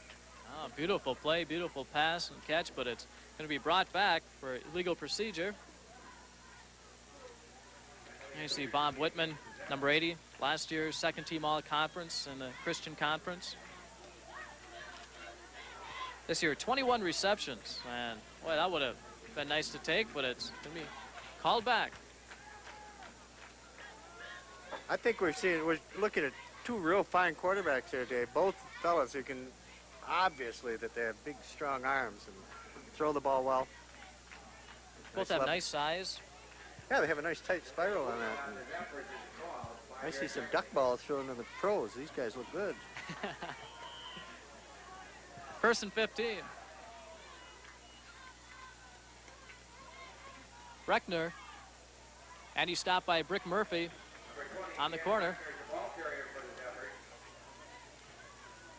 Also over there, Dan Albers, number 85. You see one of the assistant coaches for the Squires.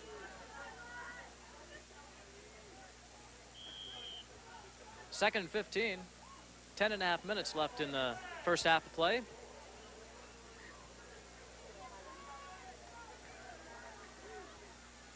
Ball at the 21-yard line.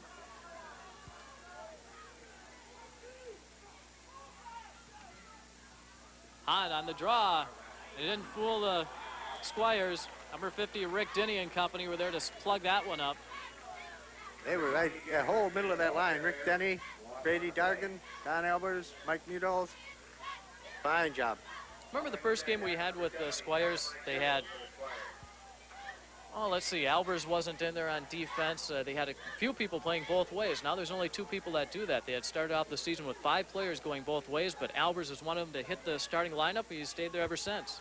I think we're finding, Dave, that some of these fellas, these juniors, are becoming a little more seasoned, and Coach Groves is able to use them. 3rd and long. Swing it out to Reckner, and Reckner still on his feet. Reckner did a good job on that. He was out there pretty much by himself out of the backfield. We'll see a replay on that. There we see quarterback Hahn fading back. There's that tight sparrow that wasn't so tight. Reckner brings the ball up the field pretty well by himself. Now we're going to do punt formation. Albers on the tackle again. So Reckner will do the punting. This is his 4th time he'll be doing this. Dave Mollick, number 20. Mark Verboot, number 84. Oh, he looked kind of a squibber and hoping that he gets a nice roll, and it's scooped up at the 47-yard line and into Zephyr territory at the 46. Mark Verboot.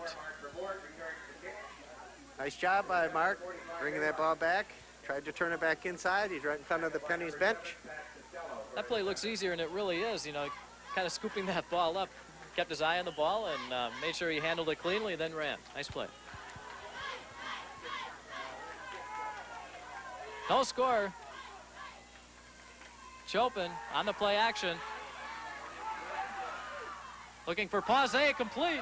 And Pauzet is forced out of bounds at the 15. Oh, nice saving tackle by Mike Lorbecki, number 19. We're going to see this replayed again.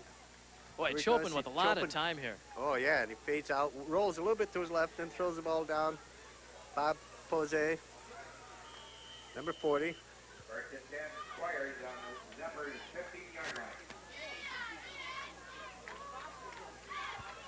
Gain of 25 on the play. 1st and 10 from the 15.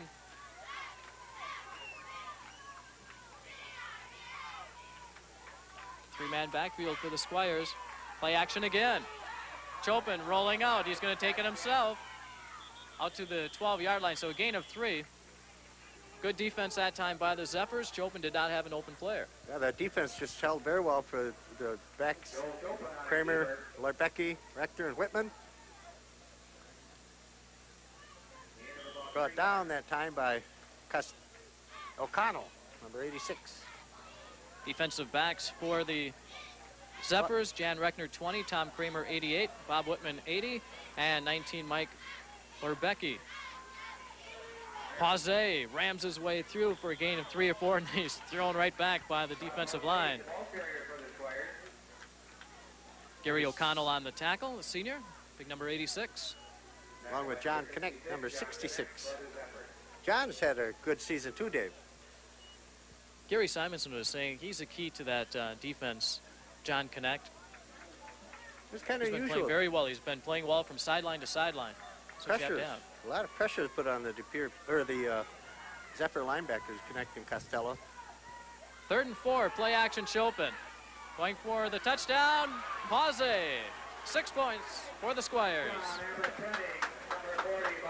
Very nicely done. And again, Chopin rolls out to his left. We'll see Chopin roll out to his left. Pauzet goes downfield. Beautiful blocking. Lots of time back there, Dave.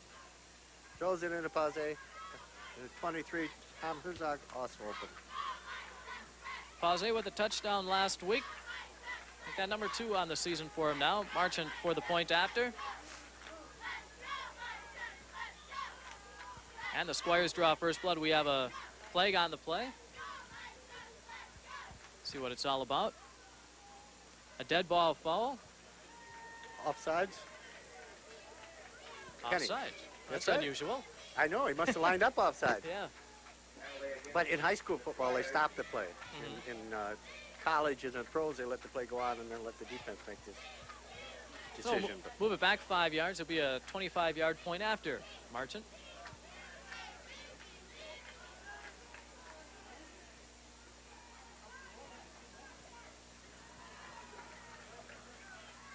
No. It's no good. I thought that was in. Everybody took a long time deciding, but the two officials finally made their mind up. Got a good look at it. No good. Score 6 for Pennings. 0 for the Zephyrs. Boy, that ball really hooked, didn't it? Yeah, it did. It took a duck hook. Get the officials today are Bob Gomans, Tom Wallerman, Duke Krebra, and Bob Torsini. I think that touchdown from Chopin, there you see Al Groves, the head coach of De Pere Pennings. Chopin, because of that roll-up, really froze the linebackers, and that opened it up. He could have taken it himself and maybe gained about 8-9 yards to bring it into the 5, and the linebackers had to come up to try and stop that, and that got Pause in the open. So 6 points for the Squires. It's a good point, Dave, and with those two linebackers, they have to be very careful what they're doing, so they have to pay attention, and that's exactly what they can't drop back into that deep coverage zone. Marchant will kick off, deep to receive. Mike Lorbecki and Dennis Hahn. Hahn had a 70-yard kickoff return for a touchdown a couple of weeks ago.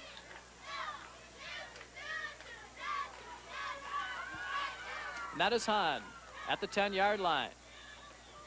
And he's stopped by Darren Cole, number 21. So the Zephyrs try to come back here, and they'll take over about their own 20-yard line.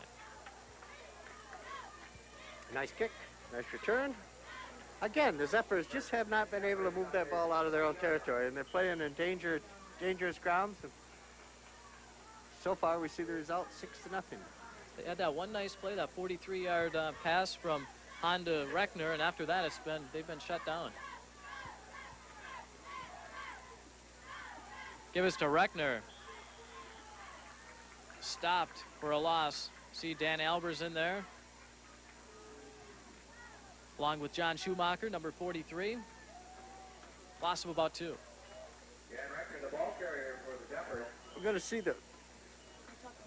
we're going to see that defense has done such a good job. There's Chopin. He's rubbing his sweaty little head after a fine job on the offensive series there. He's been very, very accurate tonight. Remember in that Promontory game, he only had 2 completions, but they both went for touchdowns, and that was good for that 16-7 victory. Dave Hahn going deep for Whitman. Intercepted by the Squires. There's Verboot. Mark Verboot. We're going to see, Dave, what has happened here is that number 80, Whitman, for some reason, as you go out, well, we're not following on him, but 83 stopped his pattern. There he is. We see him. They picked him up just as he started again, and actually, had he continued running, he would have had a shot at that ball.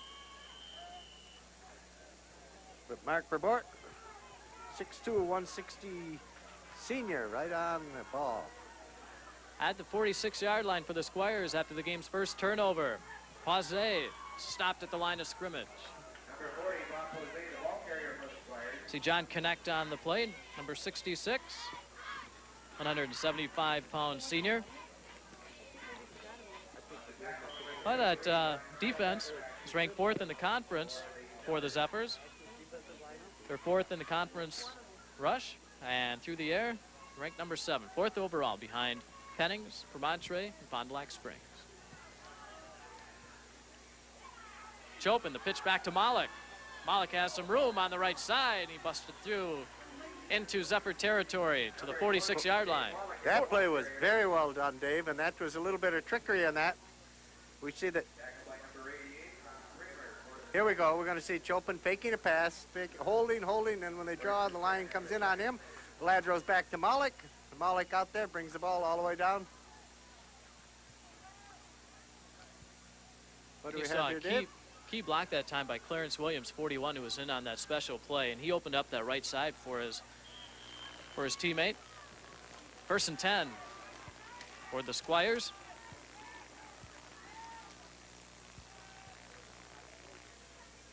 Chopin, deep drop, fades the rush, still on his feet. Back to the line of scrimmage. That was a lot of work. He ran about 40 yards, 41 yards on that play for a gain of about a foot. It just shows that the Zephyrs' defense is actually the answer here. Yeah. That Chopin looks and looks. He actually had quite a bit of time. He's still looking up. Can't find anyone and decides he'd better run. And I think that's smart. Instead of throwing the ball and letting it be intercepted, he tucks the ball under his arm and heads for the sidelines. Trying to make the turn, can't quite do it. Forced out of bounds by Gary O'Connell, number 86. But they got him running to the left so he couldn't pass the ball, and it brings up a 2nd and 10. Chopin calls a timeout. Doesn't like the way things look. And we'll be back. Score, Squires 6, Menasha 0. For your home or business, Dave Willingans can plan your financial security. The Equitable Life Assurance Society of the United States, 2200 Riverside Drive, Green Bay. It's time to visit Apple Valley Homes, your area Jayco dealer. Apple Valley Homes features Jayco Mini Motor Homes built in the heart of Amish country.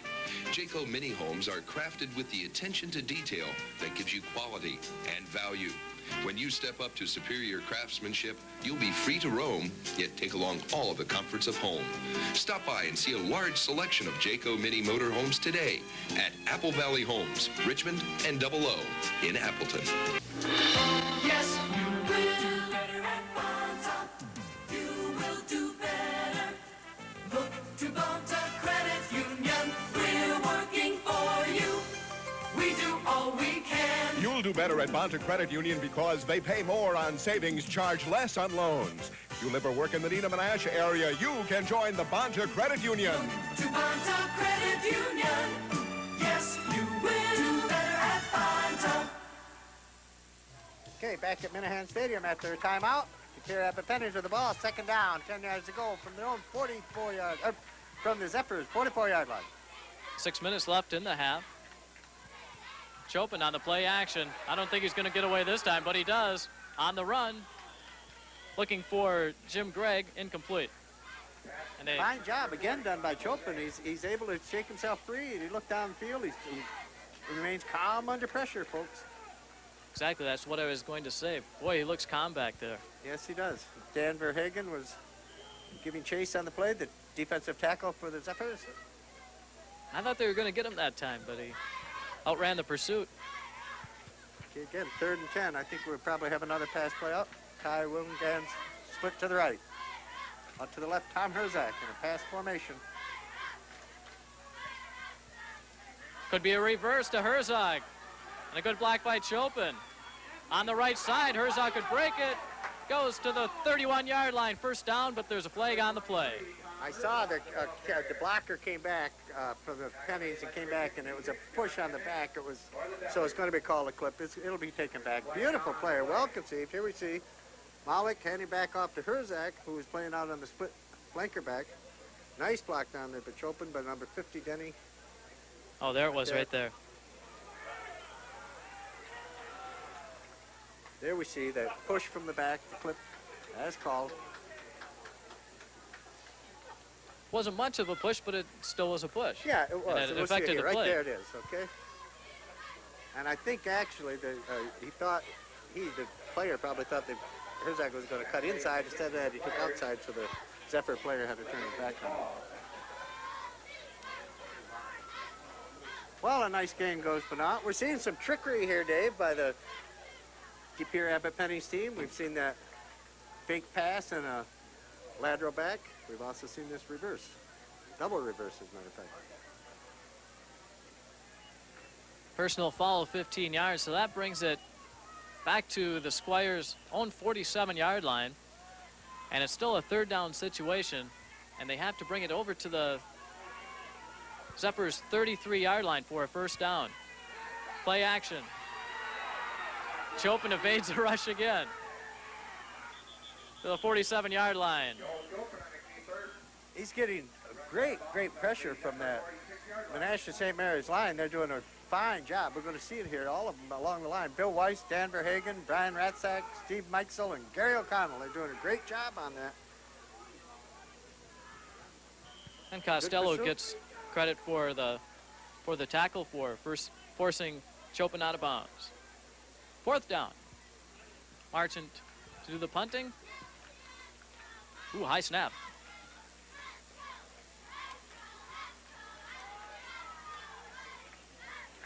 Becky, number 19, with the ball on the return. Brings it back out to about the 15-yard line for the St. Mary's, Menasha St. Mary's Zephyrs. Mike Lorbecky on the return.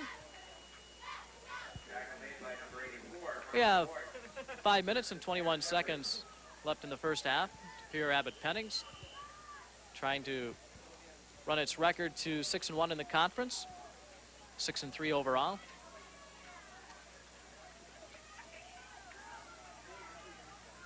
Dave Hahn, the quarterback.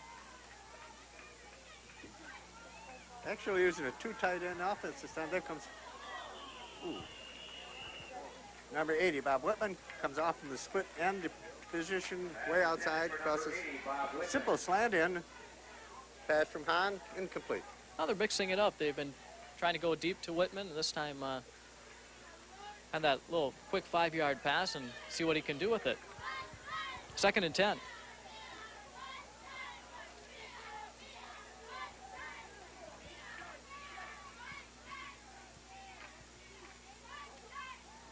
Back to pass again is Hahn. It's going deep this time. Oh, almost intercepted and almost a reception Well, for Bob Whitman. Again on that, Dave, again, a good piece of defense by Nick Timus, number 80. Whitman came down, stopped, and turned inside, faked the turn inside, then turned back outside, and the long throw by Hahn. That throw was just a little bit short, but Timus was covering him. Total coverage on that. Very good job done by Nick. Yeah, they were double teaming for Bort back there too, and nice play on both ends because that could have been an interception or a reception. So kind of busted it up for that incomplete pass, 3rd and 10.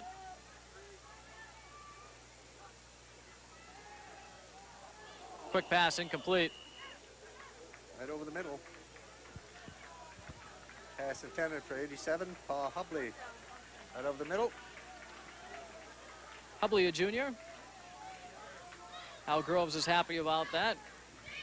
Okay, going deep for the De Pere Abbot Pennings. Malik, number 20, 84. Mark Verbat.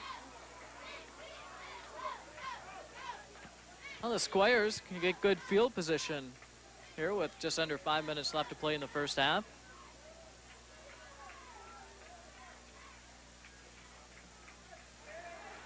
Good punt. And a nice play. Number 22 made the tackle on that. Beautiful punt. There was about a 35-yard punt in the air. Number 22, Greg Elmer, right down coverage. Boy, he had to fight off a block and right there. Oh, ball right at the 48-yard line. And again, Abbot Pennings is in good field position. Dave, I'd like, well, we have a second to thank all the Fox Valley Christian Conference schools for the great cooperation we've received this year from them. It's really been very easy to do these games. Chopin's going to put it up again. He's going deep for Malik. Picked up. That's Bob Whitman. And he brings it up to the 43-yard line. Bob Whitman plays as one of the safeties on defense. He's actually the weak safety position, and he's over there kind of freewheeling. He has whatever he wants to be, that's where he is, and he was at the right place that time, folks. Well, I don't know if he was going for Malik or... I think he was going for number 20, Malik, and the ball was just underthrown. I saw Willigans out there, too. Whitman was able to play center field on that. So a turnover. Let's see if the Zephyrs can take advantage of it. Dave Hahn. Back to the line of scrimmage. On the tackle, Mike Neerdels. They just couldn't shake anybody free on that play. Zephyr sent number 88, Tom Kramer, deep. He was covered. On the quarterback, couldn't find anyone, decided to run, and all between him and any place was a lot of green. Both quarterbacks getting out of some difficult situations. Gain of 1. 2nd and 1. Zephyrs trail 6-0. Quick pass. Complete to Kramer. Kramer almost to midfield, to the 49-yard line. Tom Kramer, 6-foot senior, 170 pounds. Kramer plays safety. That's kind of unusual. The two wide receivers, Kramer and Whitman, both play at safety position on defense. Good hands for those interceptions, huh? 3rd and 4. Whitman split wide to the left. Hahn swings it out. Incomplete. And his target was either his brother Dennis Hahn or Bob Whitman. It was short to him, or he overthrew Dennis. See Whitman going off. Zephyrs are going to kick again. Again, number 84, Mark Rabot. Number 20, Bob Malik in the receive position for the Squires. And number 25 of Squires, Pat Kennedy, comes back and plays in that shallow position. Reckner do the punting for the 6th time tonight. Oh, gets by him and almost blocked. A nice job by Reckner. Oh, he gets off a nice punt. And it gets a bad bounce. It's going to be down at about the 33-yard line. Wow, he got out of trouble on that. In fact, this snap was pretty good. Look, we see, I think it's there. The snap is fine. A little bit low, but ooh. He had his eye on the ball, too. Looked like the court disaster, but he got away with it. Didn't panic, stayed right in there. 2:22 left in the first half. De Pere Abbot Pennings with a 6-0 lead. Chopin swings it out to Malik. Malik does some nice cutting. Stopped by Bob Whitman. That was a nice set. It's actually a screenplay that was set up on that one, Dave, and we saw Malik kind of just amble out of the backfield over here to his left, and he was fronted then by Rick Denny and Ben Musin, number 73. Should give the credit to Gary O'Connell, number 86, on the tackle. Once again, we apologize, but it's so difficult to pick up the numbers from our vantage point. Complete. Jim Gregg, first down for the Squires inside the Zephyrs territory. In a hurry-up offense here with about a minute 55 left in this half. The clock stopped as they set the ball up. First down, 10 for the Squires at the 48-yard line, 49-yard line of the Zephyrs. 1:55 left in the half.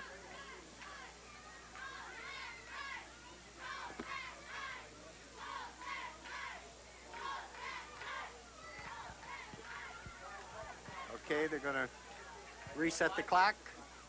1:55. It looks like they're going to move it back down to 5 seconds off. We'll be at 1:50 left. Till a half.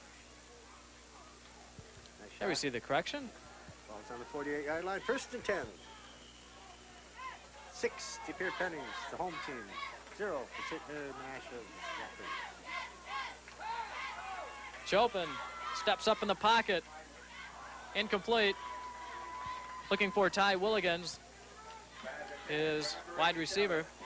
Willigans, I think, lost his footing just a little bit as he came back for the ball. He was actually breaking outside, and the ball was thrown inside you, and he turned to come back. He just slipped and fell.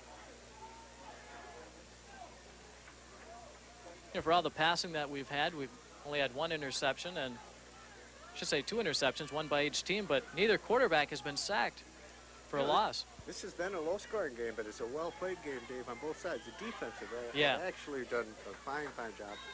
And St. Mary's has been in trouble. Fumble. Looks like Menasha has recovered. Try to get that number for you. Number 33. That's Brian Ratsack. He's the nose guard. 5'8", 160-pound junior fell on that ball. There we see Chopin drops the ball. Bang, right over the ball. Pushes Chopin off the ball. Recovery. Now we have a timeout for Menasha St. Mary's. Ball just kind of slipped right out of his fingers. Never had the handle of it. That's the 2nd time in this game that we've seen that ball dropped off. Now we're going to see the coaches on both teams are coming out, talking to the players.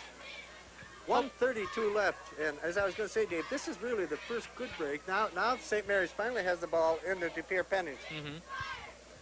I think we're going to have a chance. We'll see that we're going to be able to see that where the score came on the 6-0 lead. It was on a pass plan. Here we're going to see this Chopin, this was scored earlier in this quarter. Chopin. It's 10-yard touchdown pass. Ozzy, touchdown. Point after was mixed. Yeah. What do we have coming up at halftime, Pat? Oh, Dave, we're going to kind of do a little bit of rap, and then we have a nice story from St. Mary's, Zephyrs, the school, and we're going to have some of the school representatives tell us all about Menasha St. Mary's. And we'll do a little more talking, I guess, Dave, and then we're going to talk about De Pere Abbot Pennings at the same time. Oh, there you see the head coach of Menasha St. Mary, Gary Simonson, in his 8th season. He played college at Milton College. And he's a Phi Ed teacher there, too. Oh, I didn't know that. At Menasha St. Mary. Anyway, I was going to mention again the cooperation we've received from Pocket Valley Christian Conference, and we want to express our thanks this time to all the schools in the conference. We were able to show, I think, 5 of them, and in this conference we have 5 out of 10 teams are in the top 10, so I think we've had a good football for the folks. High school football on TV 26, WGBA. Whitman in motion. Hahn to Whitman. First down, and ball was tried to be stripped away by Pat Kennedy. Dave, again, that number is very difficult for us to pick up. And it moves it very close to that ball. He was fighting. He was kind of torn whether to go for that first down or to get out of bounds. But now they're going to have to measure anyway. I think we have a replay on this. Here we go. We see Hahn dropping deep back. We see Whitman turning back in toward the ball. Now he's going to fight his way up instead of stepping out of bounds. He wants that first down, and he's held in there pretty well. Well, he almost lost the ball on that, too. Yes, he did.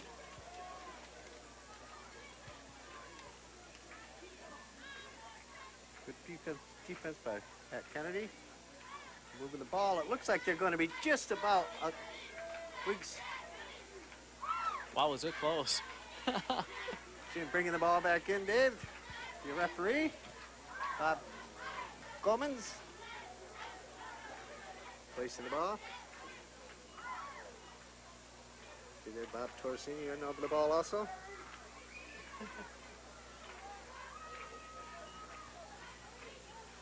Just okay, a little second short. Down, less than a yard to go. 1:24 left in the half. Zephyrs trying to get on the board after that Pennings turnover. See if they go for the first down or go for the touchdown. Whitman in motion again to the right-hand side. Hahn being rushed by Albers and Brady Dargan. Out of bounds. Caught that ball out of bounds. Boy, did Hahn do a wonderful job. He was really rushed, and the Pennings line comes in at him. We'll get a picture of this. Got to turn on the Jets here as he's trying to get outside. We see Dargan. Wide to the right. Now we see the throw down. Caught, but out of bounds. Official right there with the call. 1:07 left in the first half. 3rd and inches. That was her free play. Now it should be interesting to see what they do here. Hahn's going to take it himself. Go for that first down. He didn't need much, and it looks like he has it. First things first, they had to have that first down. Right.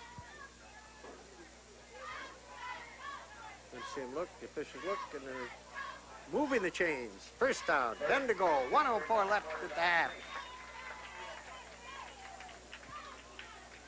Football is resting at the 37-yard line, 1st and 10, and we have 1 minute left in the first half.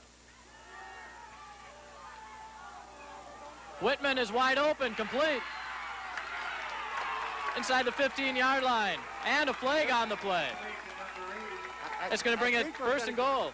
Beautiful play, and the ball went all the way down to about the 11-yard line, and then we're going to see a little bit of extracurricular activities after the play out of bounds. The referee was standing right there. That's not kind of a good place to do that kind of thing because you're isolated, and we're going to move that ball in.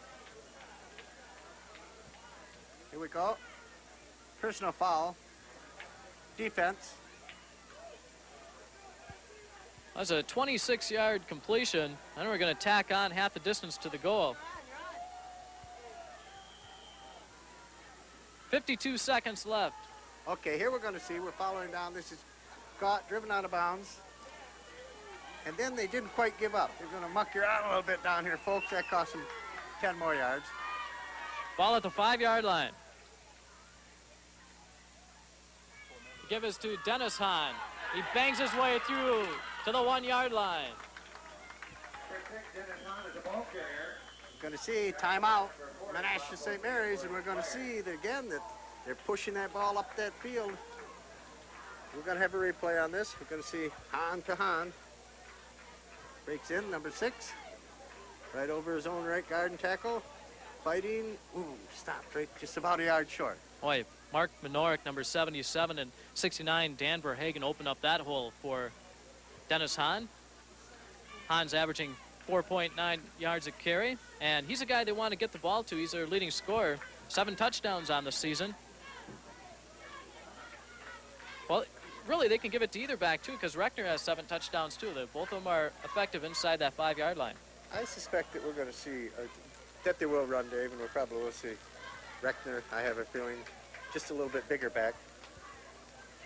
Boy, what a turnaround, right? When it looked like De Pere Pennings could have a chance to maybe go up 9-0 with a field goal, or with the touchdown go up 13-0.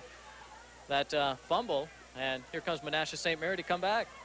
You know, this is the first chance that Menasha had a good field position, and they took advantage of it immediately. So shows a lot of character in this team. 2nd and 1 for the touchdown. Crowd trying to firing up the Squires. The give is to Reckner. Reckner up the middle. There's no indication of a touchdown yet. He's short. Oh, the ball is just inches away from the goal line. It's right. That nose of that ball is right there. 24 seconds and ticking. 22. 3rd and inches. Hahn's going to take it himself. This time he's in. We have a tie ball game. Hahn moved it again, and he did not move that line very far. The center, Chuck Gorski, led the blocking on it, and Hahn went right over Gorski, the center, right into the heart of the Penning defense. Touchdown. All right, to take the lead, it's all tied up, 6-6. Jeff McCovic, number 3. Bob Whitman will be doing the holding. He's going to put him up in the first half. It's good. 7-6, Menasha.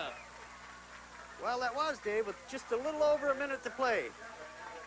The ball turned over to the Zephyrs, and they moved the ball in approximately 45 yards all the way down the field. 1 long gainer, penalty at the end of the play. Touchdown by Hahn, the quarterback. Oh, we promised you an exciting game, and we weren't kidding, folks, because we knew, and both coaches knew, this was going to be a rock'em sock'em matchup. Both teams can move the ball, and they also play good defense, and you're seeing a little of each this evening. 7-6, Menasha. Well, we're going to see Pat Kennedy, number 25. Darren Cole, number 21, the 5'10", 160-pound sophomore. Clarence Williams, 41. Tom Herzog, 43. 17 seconds left in the half. They're not going to kick it deep. They're going to squib it down there. Picked up by Pause, and he fumbles. Back to the 26-yard line with 11 seconds left in the game. Half. In the half, I'm sorry. They're going to play 2 halves tonight, yeah. Dave. You must have a date tonight. That happens once in a while. Okay, 11 seconds remaining, and we'll be back for the second half as well. See what Joel Chopin is going to do here from the shotgun. The clock ran out, Dave, so this game has ended. Now I'm ending the game also. Anyway, at halftime, St. Mary's Zephyrs 7, De Pere Abbot Pennings 6. We'll be right back. St. Mary's Central Booster Club supports extracurricular programs with over $10,000 a year in cash and equipment. St. Mary's offering the most sports and extracurricular activities of any school in the country. P.G. Myron, statewide contractors of commercial, industrial, and private construction, support St. Mary's Central Athletic Program. For quality work, call for bids on your next construction project. A lot of you are watching this commercial on a 19-inch TV. Nice, but a little crowded. Some of you have a 25-inch set. Gives you a little more elbow room. Now, this is Zenith's new 27-inch television, the big picture, with more picture from corner to corner, plus an incredibly sharp, even larger image. Zenith Advanced System 3 27-inch television, a size you could get comfortable with. The Smart Set's smarter. Imagine the taste of coffee fresh from the grinder. That's the taste captured in new Gold Blend from Hills Brothers. Gold Blend.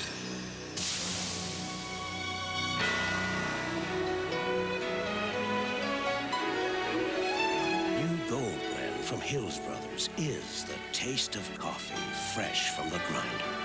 And now try new decaffeinated Gold Blend. Advanced Ag Association of Green Bay is your source for complete lawn and garden care. They carry a variety of lawn and garden seed, fertilizers, pesticides, and insecticides. Advanced Ag doesn't stop at just lawn food. They also carry domestic and wild bird seed, bird feeders, and accessories. All of their own prepared bird mix contains no fillers and are in bulk to retain freshness and quality. Advanced Ag Association is open Monday through Saturday at 2214 Ridge Road in Green Bay.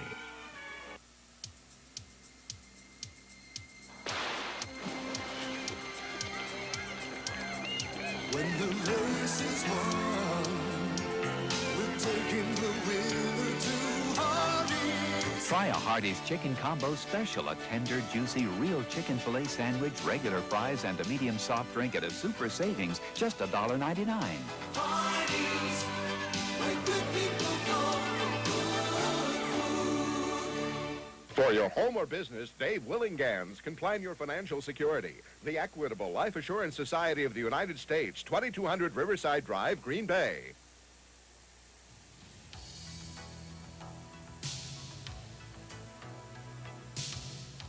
Okay, back at Minehan Stadium, halftime. St. Mary's Zephyrs from Menasha 7. De Pere Abbot Pennings Squires 6. It's Parents' Night here at the field, and it's more than Parents' Night just for the football people. It's for all the fall sports, cross country and soccer, and I think they play golf, so all the parents from the Abbot Pennings are able to be out there. Well, Dave, good game. Oh, you know, Dave, but instead of getting into some of the replays right now, I think Al Loberger and I had a chance to get down to St. Mary's in Menasha. There's those parents we were talking about. But we were down to St. Mary's in Menasha, and we talked to the principal of the school and some of the teachers and the coach, athletic director. And I think we have a nice bit of information that these folks from St. Mary's will be able to tell the fans in northeastern Wisconsin. The following has been made possible by Valley School and Office Suppliers and The Gamut. Valley School and Office Suppliers are proud to support quality educational activities in the Fox River Valley. And by The Gamut, where you'll find quality at attractive prices. Suppliers of athletic equipment, clothes, exercise equipment, and more. I see a real trust in the school, both from student to teacher, teacher to student. I think we stress that respect is earned, that it's not a given, that they don't necessarily respect us because we exist, but because of what we do. And we can lose it, and so can they. And some have, hopefully we haven't. We work together to restructure that and to trust again and again. They're normal kids, but they're looking for challenges, and I think they're getting it. I went to St. Mary's because I like to get involved, and it gives me an opportunity to involve myself in sports, academics, and student government, and do all three of the above to the best of my abilities. And that helps build a well-rounded individual instead of you're not stereotyped as the jock or the brain or the do-gooder or whatever. You can be all three. The philosophy of the school, I think, is to provide, a good basic education that will equip the students once they leave the school to be able to function, using their full potential. And my approach in both the art and the science is a hands-on approach. In art, obviously, it makes it easy to have a hands-on approach, but also in science, so they actually are confronted with these problems. They have to think of ways to solve them. They get the answers. I think that is a basic skill that students need to know before they graduate from school. 80% of the students go to college. It's really a prep school, and I found that attending St. Mary's has helped me with my SAT and ACT and overall grade point going to colleges. The feeder school here is extremely important. It basically makes up the St. Mary's Central system. About 15, 16 years ago, we were simply St. Mary's High School. And in 1969, the spring of 1969, we technically became St. Mary's Central High School. Instead of being just a single parish high school, we involve the 5 Catholic parishes that are our feeder schools, and that's St. Gabriel of Neenah, St. Margaret Mary of Neenah, St. Patrick of Menasha, St. Mary Menasha, and St. John Menasha. Those 5 schools make up the St. Mary Central system, and the job that those people do at that level is just excellent. The education and the background the kids come here with from those schools is just second to none. We're just pleased to be part with them. We have real committed teachers. We have 3 religious that are teaching. We have also a full-time chaplain who directs his efforts toward our campus ministry program, and we include all in that. It's not just a youth ministry. We feel all of us have to direct our attention toward what is best for the community. And the lay teachers themselves are exciting. They're dedicated. And I say they're dedicated because obviously they're in this for other reasons than money. We don't pay as much as our public school counterpart. And I could be factual on that and say that to receive the same assignments 10 blocks away, one might receive $4,000 more. There must be something, and I maintain it's the enjoyment of teaching. It's seeing the education, the learning process take place. It's not to say it doesn't take place other places, but I think it's more supported in a parochial school.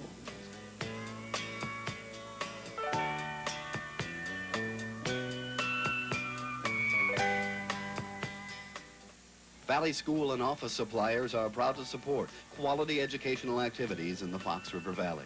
And by the gamut, where you'll find quality at attractive prices. Suppliers of athletic equipment, clothes, exercise equipment, and more. Hi, I'm Sarah. From Mark's Big Boy, I just tasted our new Chicken Breast Supreme, and boy, is it good. It's boneless breast of chicken. First we marinate it, and then grill it to a golden brown. It is so tender and juicy. I serve it with rice pilaf and a salad, or Italian style with pasta. Even as a delicious sandwich with bacon, lettuce, and tomato. For lunch or dinner, Mark's Big Boy and Chicken Breast Supreme go together like birds of a feather. Peter, come see what I bought you. Not coming out. Got my allergies. And this miserable sore nose. Oh, you old poo. That's why I bought you Puffs. Puffs? But we've used these for years. And look how sore your nose is. Puffs are softer. Oh, well, they are softer. Puffs are puffed to be softer. They're thicker. Seems like old times. Better. Puffs, the softer way to blow. Tempt your tummy? Hey, we like our cornflakes. Oh, but your tummy needs tempting with honey and nuts. We're gonna tempt your tummy with a taste of nuts and honey. It's a honey of the low. It's Honey Nut Cheerios. This is really good. Crunchy, too. Honey Nut Bee, you've got one honey of your own. It's Honey Nut Cheerios. Imagine the taste of coffee fresh from the grinder. That's the taste captured in new Gold Blend from Hills Brothers. Gold Blend.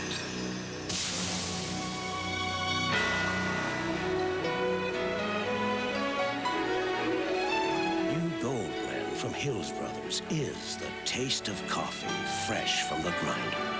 And now try new decaffeinated Gold Blend.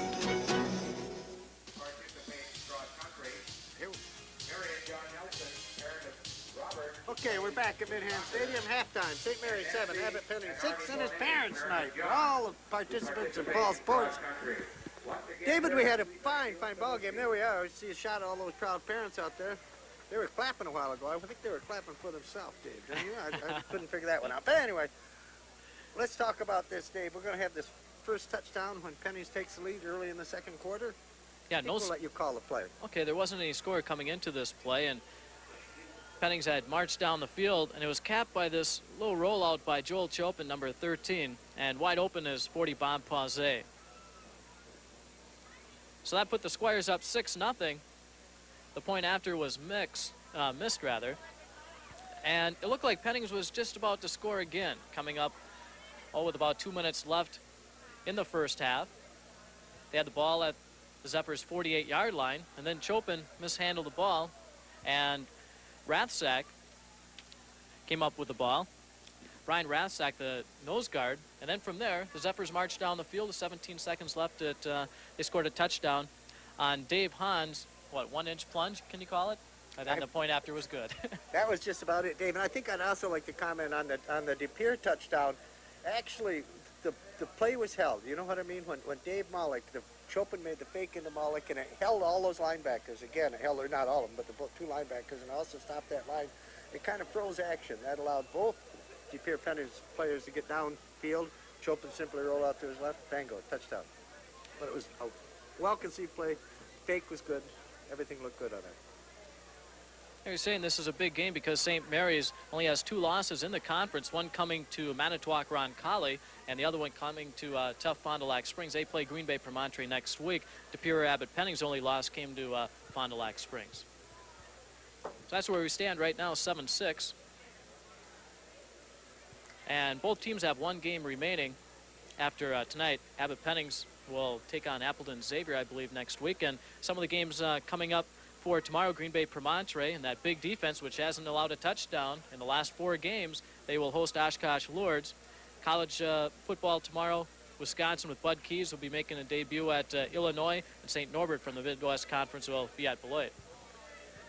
Well, okay, Dave, and here we have some information about the De Pere Abbot Pennings Squires. We always like to give everybody equal time. Now we're going to let them talk about their schools.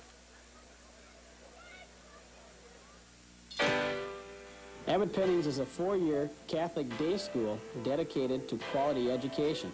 I think our students really appreciate the fact that they can feel at home here. This is really their school.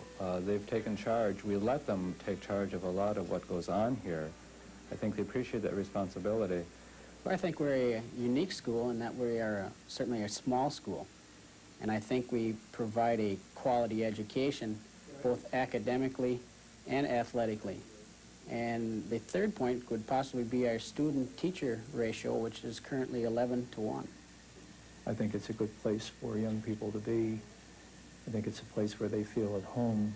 And my conviction is that if a young person feels that he's in a caring situation where people do really care about what he's doing, what's going on in his life, what his interests are, that he will respond by, I think, performing better academically, giving his best athletically, and trying to enter into the social environment of the school and interacting, I think, in a respectful way, both with teachers and with fellow students. And I think that's basically what Christianity is all about, is trying to create Christian community, and I think community and environment are somewhat synonymous. We are a Catholic school, and so most of our students do come from the Catholic persuasion, but we have a number of others also. And the way we go about attracting students to come to our school is a program, a definite program that we set up of recruitment. We have a picnic for the 8th graders and their parents in the fall before a football game. We invite all the 8th grade boys in the area to come to an open house here. That will be November 8th. John Zegers and I go to visit each of the grade schools and visit personally for about 10 minutes apiece with each of the 8th grade boys. And then in the spring, we do that same kind of thing, meeting with the 6th grade boys as a group and also the 7th grade boys. So we hope to get our name in front of them already when they're still in the, before they made their final decision about high school. Pennings has a tradition of academic excellence as well as in sports and other extracurricular activities. Another reason may be because of the family atmosphere. When you come to Pennings, you walk in the halls, you feel like a family, not just a number at a school, whereas there might be 1,500 students. We have only 300 here. If you have the environment that is good, you're going to create the situation in which these things will really develop to their best potential.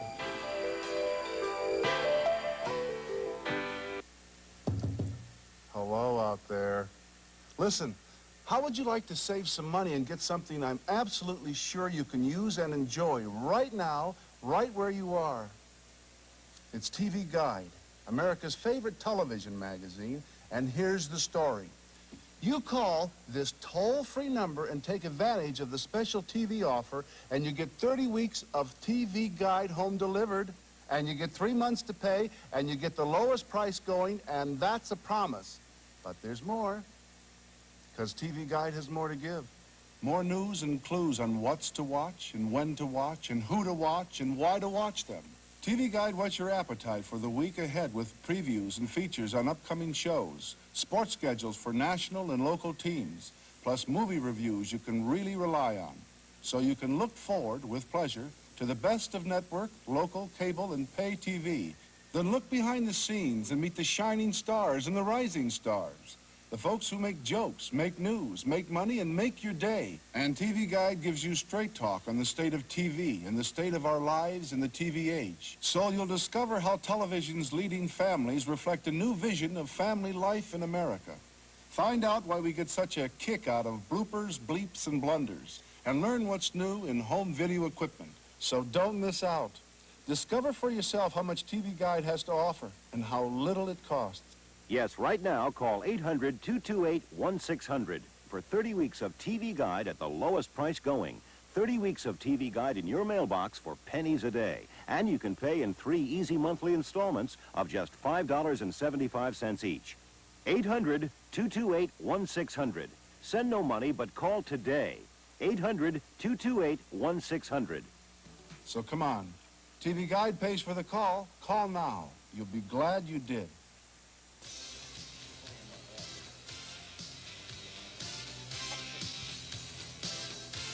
Okay, it's halftime for Minehan Stadium, and De Pere Pennings with a trailing 7-6 to Menasha St. Mary. Menasha St. Mary scoring with 17 seconds remaining. I'm Dave LeBar. Pat Smith is with me as well, and joining me at this present time is the coach of Green Bay Promontory, Bob Collins, who is observing this game very closely because you take on Menasha St. Mary next week, and it kind of looks like if Promontory and De Pere Pennings would make it in the WISA playoffs, a good chance you might be playing each other again. That's right. Usually the first round pairings are usually local or regional matchups, and if Pennings would win, or in this case if St. Mary's would win, there's a good chance that they could still make the playoffs as well. The chance we could play both those teams. Plus we do play St. Mary's next week, so we want to get a scouting report on them if at all possible tonight. Congratulations, Bob. Last week you went into Fond du Lac, took on Tough Springs, came away with a 9-0 victory. Well, we were very pleased with that.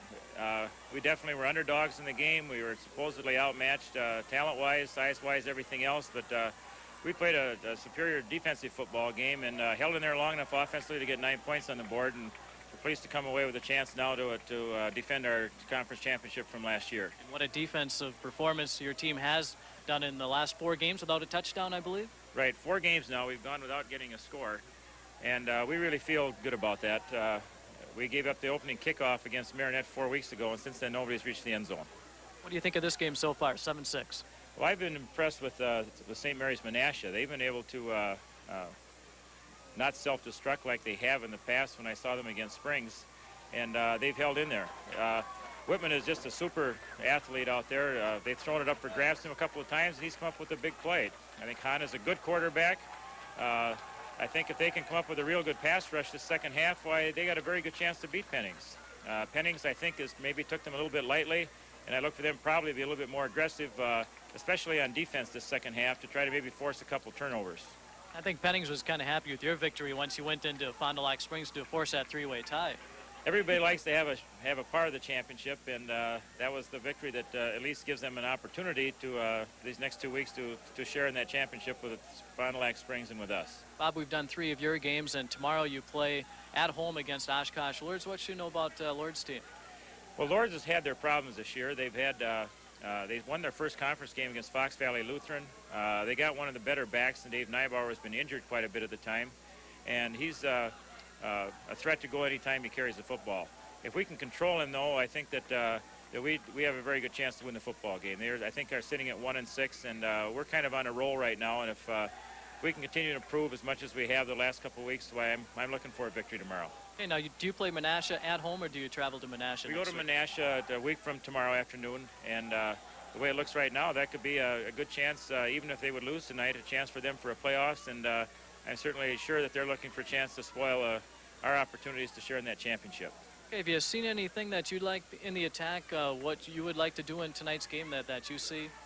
Well, we have to keep some of our secrets away to get ready for next week, but Menasha is extremely aggressive with their linebackers. I really like their linebackers. They're really doing a good job tonight. Regner's a very good football player.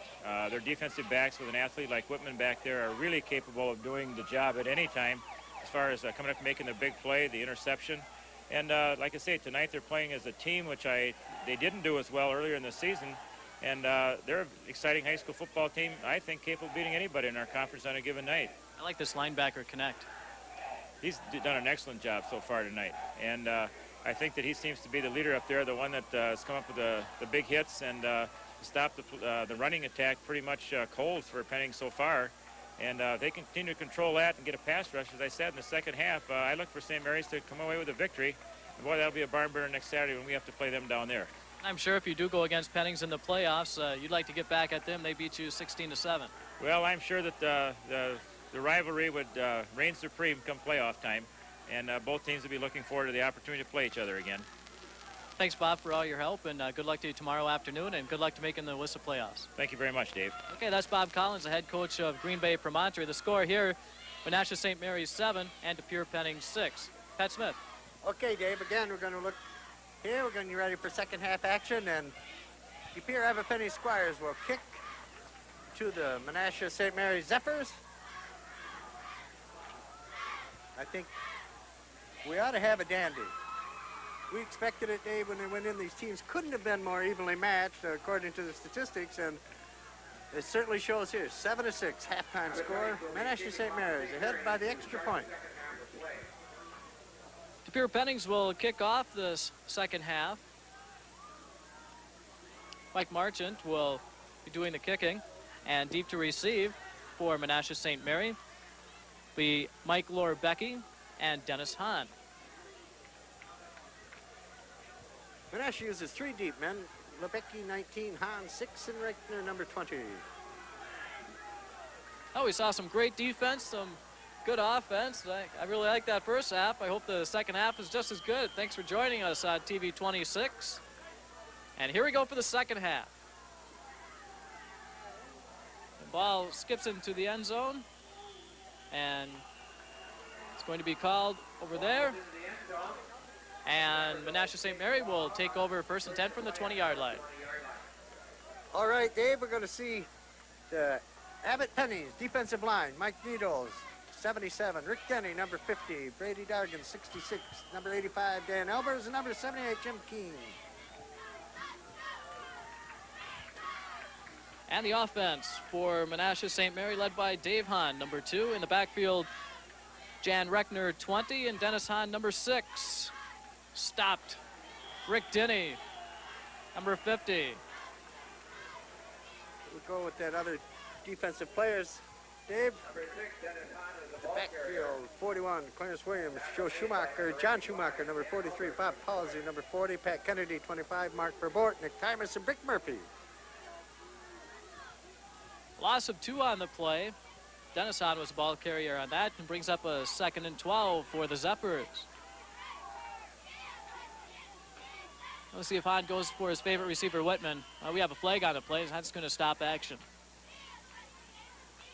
Right at the line of scrimmage. Okay, here comes the offensive team for the St. Mary's Zephyrs. Mike Lorbecky, 19. Dave Hahn, the quarterback, number 2. Dennis Hahn, his brother, the running back. Jan Reichner, running back, number 20. Bob Whitman, 80, the flanker. And Paul Hubley, the tight end, number 87. Paul Whitman with a couple of key catches in that first half. 7-6, Menasha St. Mary in the lead. Just got the third quarter underway. 2nd and 17 on the illegal procedure. The draw and a fumble. Pennings says they have it, and they do. Brady Dargan, number 66. In on the ball. Brady's a junior, 6'1", 230 pounds. And a big break for the Squires. Certainly the Zephyrs came out, struggled just a little bit. Now the ball is deep into Zephyr territory at about the 13-yard line. Someone stuck a paw in there and stripped it away from Dennis Hahn. 1st and 10 from the 13. Squires trail by 1. Chopin on the give to Malik, and Malik through the right side. And he's in. close to the first down. He has a first down and almost a touchdown. Yes, he did. He was a tackle made there, saved that touchdown, but Malik brought the ball off his right side, led by number 43 and 33, the two backs. Out of the line, beautiful block by Rick Denny, sprung him loose, all the way down to the 1 yard line. Jan Reichner made that score-saving tackle on the attempt for the touchdown. Ty Willigans comes in for the Squires. Herzog comes out. First and goal at the 1 yard line for the Squires. Pickup of 12 for Dave Malik on the play. Joel Chopin, number 13. Giving it to Cabell, and Cabell pulls through for the touchdown. Again, right up the middle, right over that offensive line. Bruce Zembrovich, the center. Denny and Dargan, the guards, number 50 and 66. That's right where that action was. Pushes it into the end zone. So that makes it 12-7. There you see Steve Cabell, Jr. And limping off a little bit. And this is Mike Marchant for the point after. This time, it's good. Pennings regains the lead, 13-7. That was an important extra point there, Dave. They just couldn't let that differential remain, and they had to have that one. Lives the crowd up. We have a lot of support for both teams this evening. Menasha brought a lot of fans along to root on the Zephyrs, and the Squires, of course, with it being Parents' Day, a lot to cheer about. Big game for both teams, and they take over on, or they take the lead on that turnover. So we see both teams taking advantage of a fumble. I guess that's what every team wants to be able to do when they have been given a break like that, capitalize on it. And we've seen the Zephyrs right at the end of the second, or the end of the second quarter was able to do so, and also right here now at the beginning of the third quarter. There's nothing more demoralizing than fumbling or something to really fire up your team. And another fumble. They better get down on that ball very quickly. Right at the 20-yard line. Covered there. The number 19, Lebecki. Well, Michael Lebrecki, it just kind of squirted right through his hands, but he's fortunate enough to pounce on the ball, did the right thing. And the ball is at the 20-yard line, so it didn't look as bad after all. Saw Rod Kopish on the slide in there, almost covered that for Pennings. Good hustle.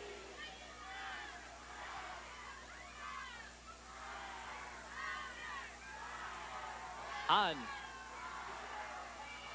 Oh, we're going to have an interference on the play. No question about that, Dave. He was kind of pushed and shoved. Number 20, Jan Reichner, coming out of the backfield. For number 20, Jan Reichner. You can see he can't quite get free. It's just a little bit tight on him, holding on just a little bit too long. Pat Kennedy, a little bit more exuberant than he should have been. Got him a couple times that time. Good moves by Jan Reichner, the senior.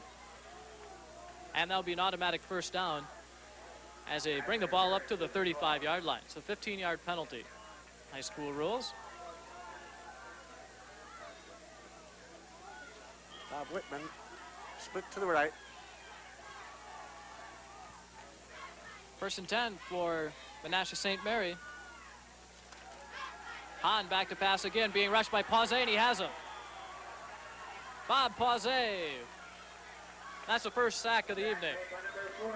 That was linebacker. He shot the gap, as they used to say. I guess they still do that. We have a good shot. Here comes Pause, the middle linebacker spot.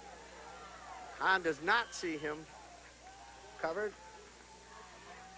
Helped out there by Brady Dargan, number 66, and number 77, Mike Niederls. Went in untouched. Loss of 14. Second and 24.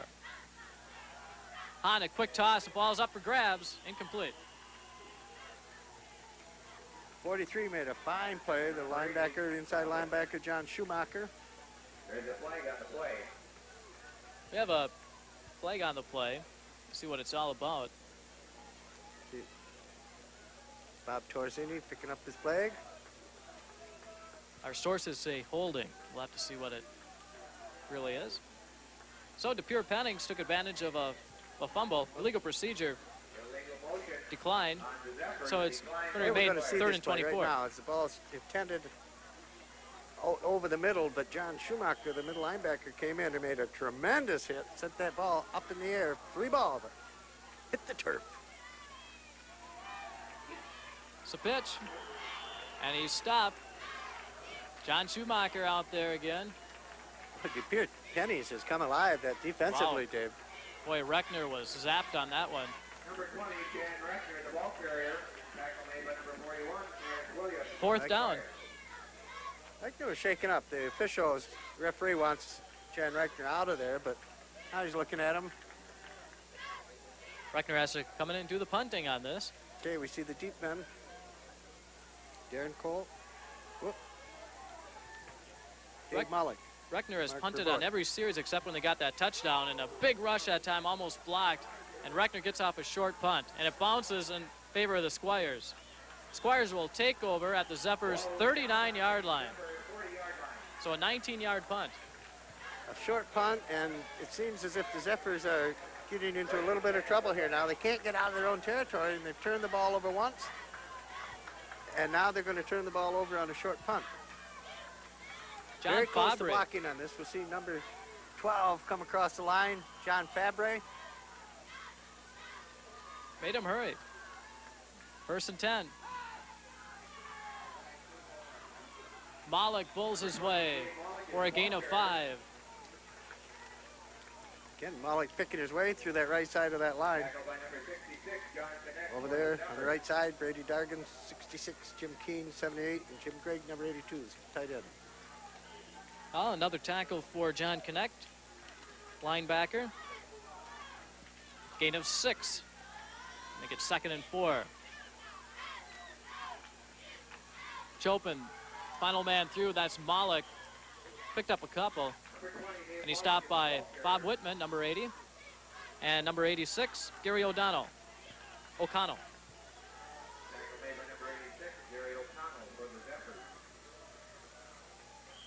Coming in with the play, number 23, Tom Herzog.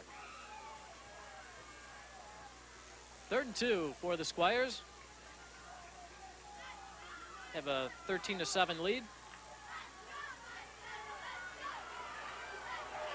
That's Paze on the left side. First down and more to the 15-yard line. Beautiful play again. He started to take that ball inside, and then we'll see that he's forced to take it outside, but he does outside. The line holds and is able to stop that pursuit. I think we'll have a look at it here. Well, isn't he having a super game? Wow. See, changes the ball over to the wrong arm though. All the way down. There, he got it Ball's over on there. about the 13-yard line. First and 10. Number 20, Dave Malik. the ball carrier. Malik again, right up the middle, brought down by the linebacker, Pat Costello.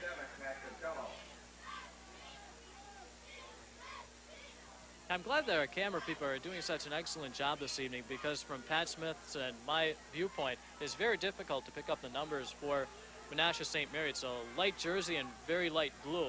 And on the screen it turns out very clear, but from our vantage point it's difficult to pick up at times. That's Chopin on the option. That's a fine piece of running, Dave. You see Chopin fake up the middle. I hope we have a replay on this, because you're going to see a high school player that does. Here he comes. You see Chopin fake up the middle.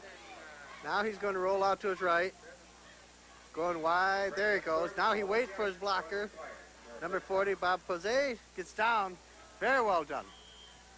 I tell you what, he faked out everybody on the whole field. Our camera people included. Ball is at the 4-yard line. He didn't get it. Posey was submarine.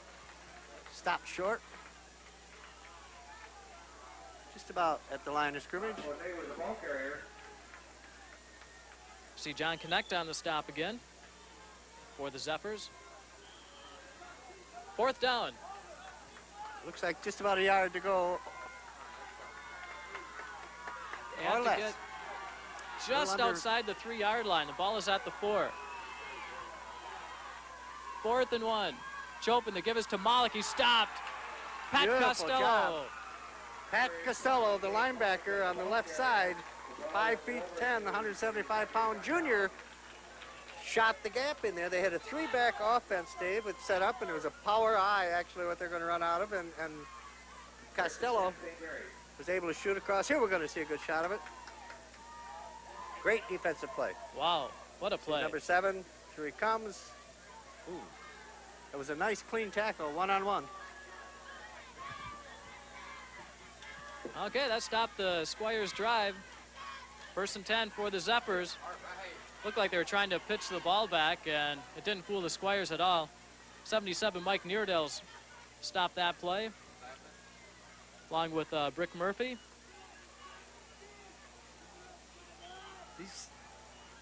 Again, speaking about Pennings' defense, they've done a fine job in the second half. I don't know if the Zephyrs have picked up any yardage at all. Loss of 1. 2nd and 11.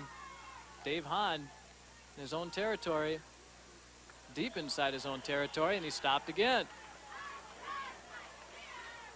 Again, that middle of the line, Rick Denny and Brady Dargan.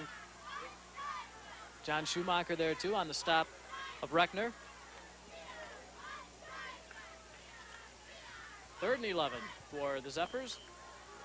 After that fine defensive stand. This is an important play, Dave. Obviously, they're deep in their own territory. They're going to have to punt if they don't pick up the 1st down. And again, they're going to be punting from end zone. See if Hahn can hit Whitman. That's his favorite target. And he puts it up for Whitman. Complete. And a 1st down. Dave, that was just about as good a job as you can see in high school. Wow. When Hahn drops back, he had good pursuit on Hahn. And we're going to see, I think we have this. There we're going to see Whitman coming down the field. As he looked in, the ball was already thrown. Number 80, Nick Timus, recovered quickly, but it was a beautiful play, well executed. 1st and 10 to go at the 22-yard line. I tell you, Timus and Verboort draw the duty of guarding Bob Whitman, and that's about even Steven. 1st and 10. Ball is at the 22. Hahn back to pass again. He's going deep. Incomplete. Again, looking at Whitman. Good coverage again. I mean, good defense. They put in a rush on Hahn. They're not quite letting him settle back there as much as he'd like to. Number 50, Rick Denny. They're not really getting the sacks, but they are not giving Hahn time to let his play develop. I'll tell you, you have to credit both defenses too, Pat, because these teams are not coming with a run, pass, run, pass. They're really mixing up. Both teams have really been mixing up the plays well. 2nd and 10. 4 minutes left in the 3rd quarter. Squires lead 13-7. Reckner is stopped. Wow, again, Brady Dargan was in on that. Shot the gap from his defensive line position. Stop made by number 85, Dan Olbers. Number 43, Jeff Schumacher. We're going to see it. Play up the middle. Didn't fool many people. Dargan is right there. Followed up with Dan Albers helping out. Well, the Zephyrs have been coming through on most of the 3rd down situations, 3rd and 13. Hahn's being harassed again by Albers, and they were going to number 87, Paul Hubley, incomplete. Number 87, Paul Hubley. Fine defensive performance, again by DePere Pennings. Jan Reichner's got his job cut out for him. He'll be kicking from about his own 20-yard, or ball on the 20-yard line, 19-yard line. He'll be kicking from in the 10-yard area. See if John Fabry, number 12, shoots in there again. He's on the left-hand side. Last time he almost blocked it. Now this time they cover him well. Low kick. Malik at the 49. Turns it up the left side. Booms his way into the 36-yard line. We're going to see Malik. I've seen Malik in action before. I saw him up in Menominee, Michigan. And I'll tell you, Dave, when he gets the ball, he turns it upfield. And I mean quickly. Yeah, full there we speed go. on this. Nice return. Just about 15 yards. Good field position again for the Squires. 36-yard line. Chopin on the pitch to Malik. Malik down the right side, getting some blocking by Denny. Inside the 30-yard line. Again, there's that fake pass that we see. First the dip into the line, then the fake pass, and then the shuffle pass out to Malik.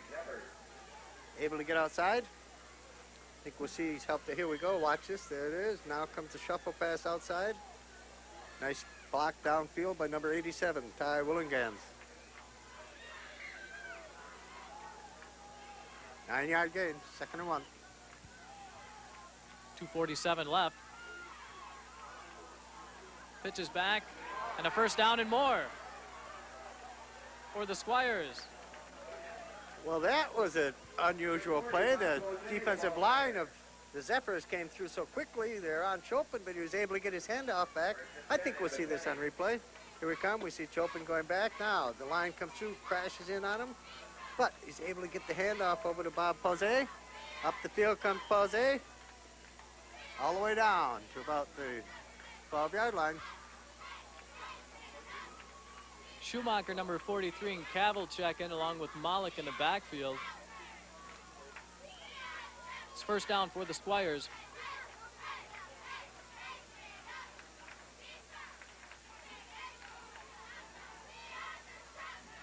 Chopin. Incomplete. It's looking for Tom Herzog. Quick pass over the middle intent for Herzog, but number 19, nice job, Michael Erbecki on defense. Again, with the backfield, they use Cavill, 33, number 20, Dave Malik, and number 43, John Schumacher. Now this time Schumacher comes out, so be Malik and Cavill alone in the backfield, and Ty Willigans comes in on the 2nd down situation. Chopin.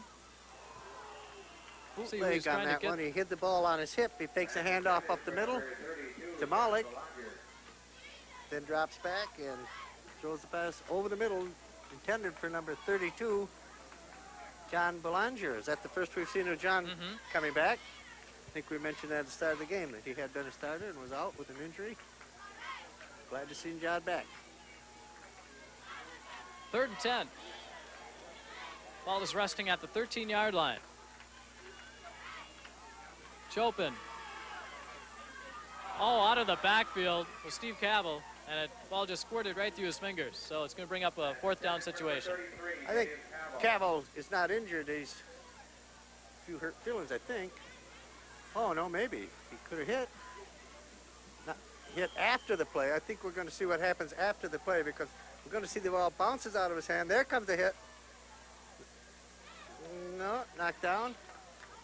Looks like he just turned his ankle or knee somehow on that. Because he wasn't really hit that hard. The defensive player from the Zephyrs tried to avoid him. He was hit high, and maybe his spikes got who's gonna caught see in the turf. He's got a good lock. See, Watch how that goes.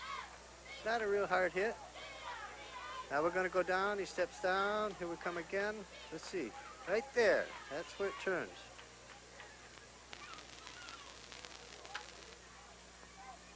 Looks like an ankle injury on that one, Dave. I hope it's not the knee. Well, to recap the scoring. Go ahead. DePere Pennings got on the board in the 2nd quarter with a 10-yard touchdown pass from Joel Chopin to Bob Pausé.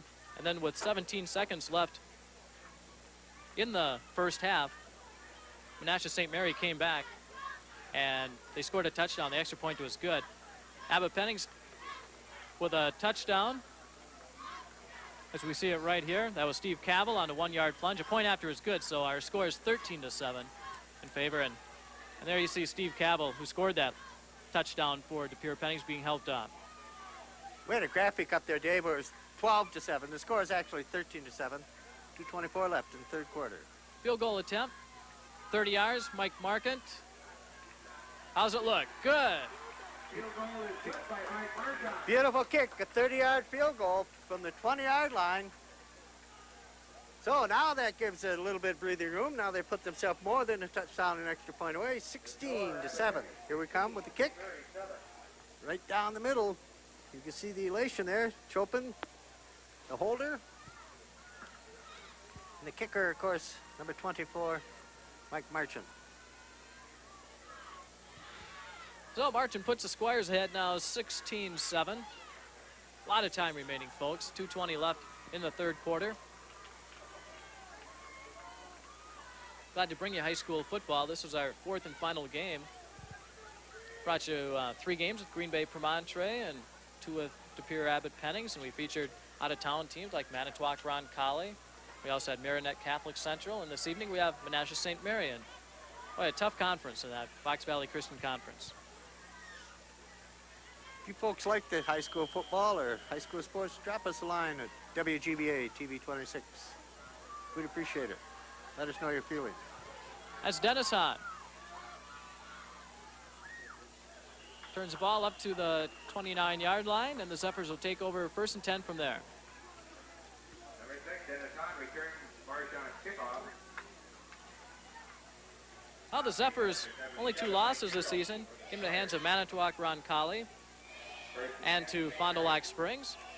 They've knocked off the rest of the teams in the conference. Next week they take on Green Bay Promontory, who's also tied with De Pere Pennings and Fond du Lac Springs for the conference lead at 5-1. Hahn's going to try and get him on the board, and he swings it out for Number 20, Jan Reckner. On that, Reckner came out of the backfield. They've been throwing down to Whitman. This time he's going to use Reckner. Incomplete. Ball thrown a little bit behind the run, or the back runner. What do you think of that matchup between, you were talking about Bob Whitman before, and Nick Timus and Berbort have the duty of trying to stop that guy? Yeah, Whitman's quite a runner. He's got good size and has good speed. He's 6'3", 160 pounds, and Timus has been on him just about all the way, man for man, and doing a fine job. Whitman is a lone wide receiver, and the give is up the middle. Reckner. Number 20, Jan Reckner, the ball carrier. Up on the back, number 25, Pat Kennedy. Reckner up the middle, through the middle of the line, overcomes Clarence Williams, number 41, makes the stop after a nice gain. About 3rd and about 2. 1:29 left in the third quarter. Key possession for the Zephyrs. They've been erratic of moving the ball. Hahn's going to put it up in the air. Complete, but there's a flag on the play. First down, number 87, but Paul Hubley made the catch, but looks like we're going to have that call back. I think there was movement in the backfield that time, the offensive backfield. Probably. I got an official yes from our spotter here, Ryan Francis.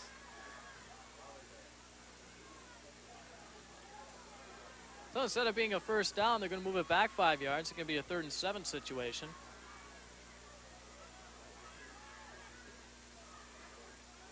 We have Milwaukee Bucks basketball following our coverage tonight. Isn't that nice of those guys to be waiting so patiently in Detroit, Dave? It's the first game of the season, opening game. We've got the Bucks on the air. WGBA, 30 Buck games we're going to have this year, and they start tonight. Season opener out of Detroit Pistons. And that follows us. Hahn looking for Whitman, intercepted. Nick Timus. And Timus pulls his way to the 40-yard line. Again, we're going to have to watch, and we're going to see what Whitman does not make his turn inside where Hahn had expected. I think we have the play. Here we're going to see. Coming down, you see Whitman come across the line. Oh, it's just overthrown. The little deeper pattern was expected, but Nick Timus is right there, as we said he's been all evening. Brings the ball back upfield and gets it right to the 40-yard line. And the Zephyrs, 1st and 10 from the 40. Defensive Honda looks like a linebacker got in the way, so he had to throw it a little high, and that's what resulted in the turnover. Malik on the pitch. Over the left-hand side to the 36-yard line. Again, it's that play where Chopin fakes up the middle. Then he's able to lateral it back.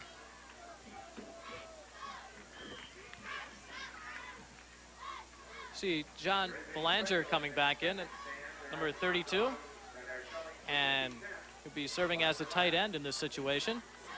We'll rotate with Jim Gregg once in a while. Give us to Malik on the right-hand side. Close to a first down. And that's the end of the third quarter. Score after 3 quarters of play. 16, Menasha St. Mary's 7. St. Mary's Central Booster Club supports extracurricular programs with over $10,000 a year in cash and equipment. St. Mary's offering the most sports and extracurricular activities of any school in the country. Tempt your tummy?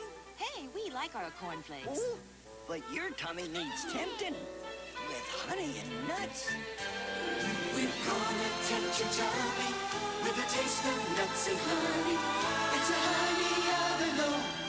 It's Honey Nut Cheerios.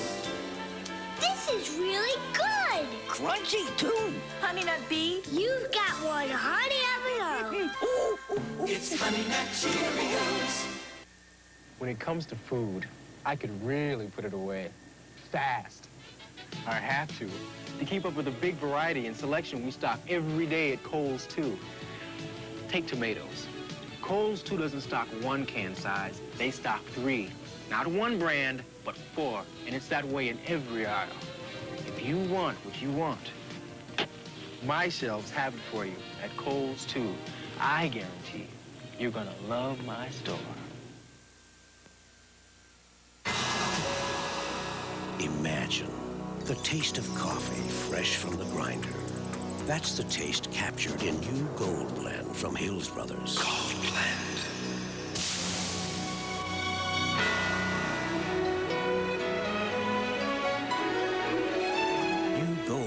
From Hills Brothers is the taste of coffee fresh from the grinder. And now try new decaffeinated Gold Blend. Introducing Flexible Serve Stovetop Stuffing. Now just 1 scoop per person makes a little or a lot of that great stovetop taste. In one simple step, it's as easy to make it for 8 as it is for 5. As it is for 2. New Flexible Serve Stovetop Stuffing. As it is for 1. Now Stovetops got your number. P.G. Myron, statewide contractors of commercial, industrial, and private construction, support St. Mary's Central Athletic Program. For quality work, call for bids on your next construction project. Back to live action. This is the first play of the 4th quarter on the keeper, Joel Chopin. He only needed 1 yard for the first down, and that should be good for the first down. Or are we going to have a measurement? There you see the Pure Abbot Pennings cheerleaders on this kind of crisp Friday evening. What a wonderful job they've done tonight, David. Just have this crowd here roaring. And I see that Menasha St. Mary brought theirs too. Going to have a measurement out here. Very close to the first down. You see the 6 brought out? Chopin says he has Chopin, but he's not quite official yet. There it is. All right. First and 10. The ball's about on the 31-yard line. 16-7 the score here in the 4th quarter with 11 minutes and 50 seconds left to play. Ball's at the 30-yard line. Joel Chopin, the senior quarterback. Good size, 6'1". Give us to Malik and fumble. And Menasha St. Mary has a football. Let's see who got on that. That looks like number 66. John Connect. Ryan Ratzak. No, was it 66? That's who it is. We're going to see who the fumble is. John Connect. It is the ball handed off. It was just a bad exchange. There we come to see John Connect, the linebacker, coming in, forcing Malik off the ball. Turnover. There's a little break for the Zephyrs, and now maybe they can get something going. They were absolutely stopped, totally, in the 3rd quarter. I don't know if there's only a couple plays where they made some yardage. One was on a pass play. And another one out of pass interference, and that was it. That was just about it. On trying to get things going. Whitman, short gain. I think they're going into a little quicker pass pattern that time, Dave. The Pure Pennings line has been able to put such a rush on them that it has not given Hahn. Pass complete to number 80, Bob Whitman. In on the tackle, Bob Jose and Clarence Williams. Well, that was a gain of 3, 2nd and 7. About 10.5 minutes remaining in the game. Again, we see Whitman spread wide to the left, number 80. It's a lone wide receiver. Hahn has his eyes on him.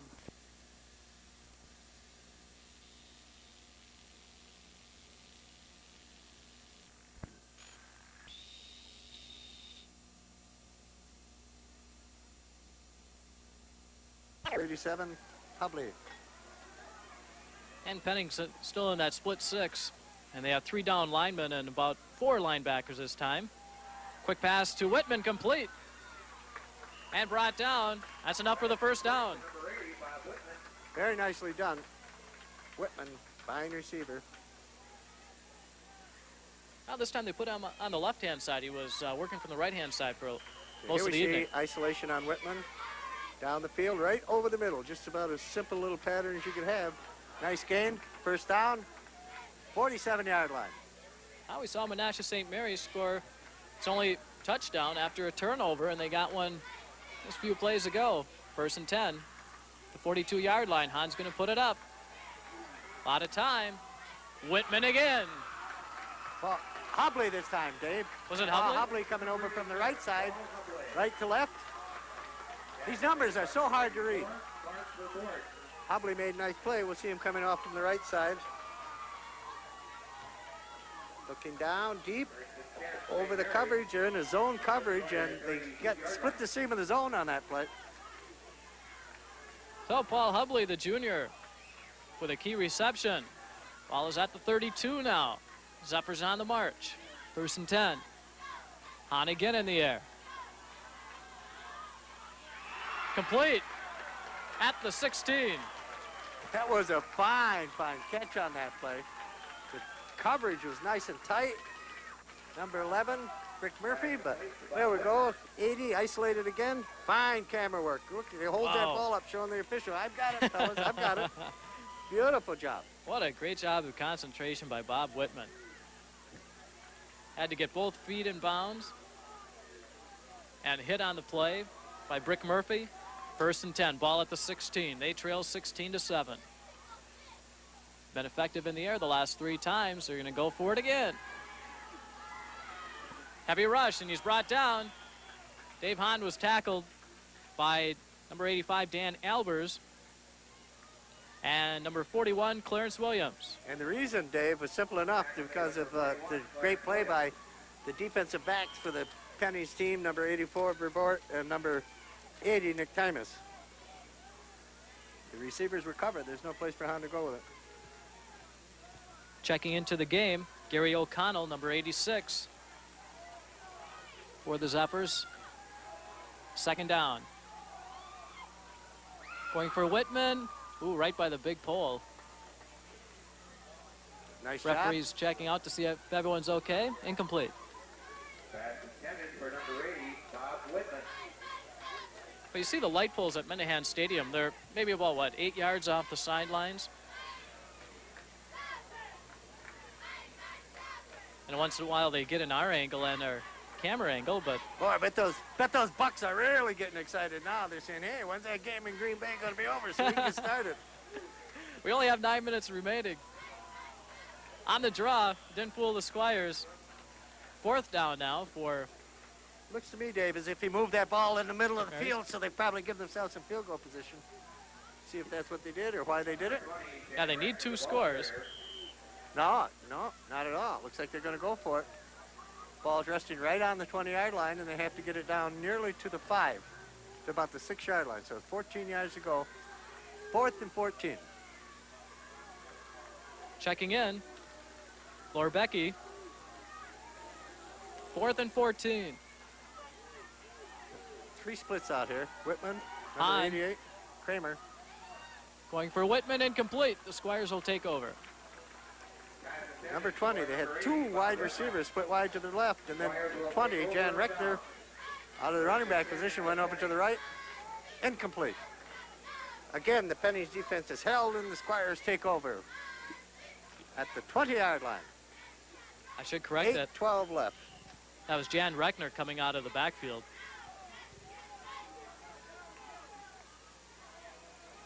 Yeah, when you first came here, you go, oh, it's hard to see those numbers. And I'm glad that you can see them clear on the screen, but we apologize once again that, especially myself, for goofing up on the numbers once in a while, but we'll try and get that rectified as much as we can. Legal procedure by Pennings.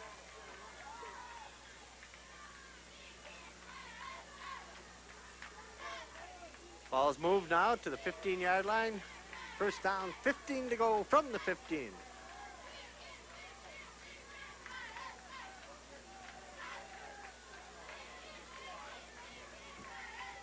Posey is in the backfield, number 40, along with number 20, Dave Malik.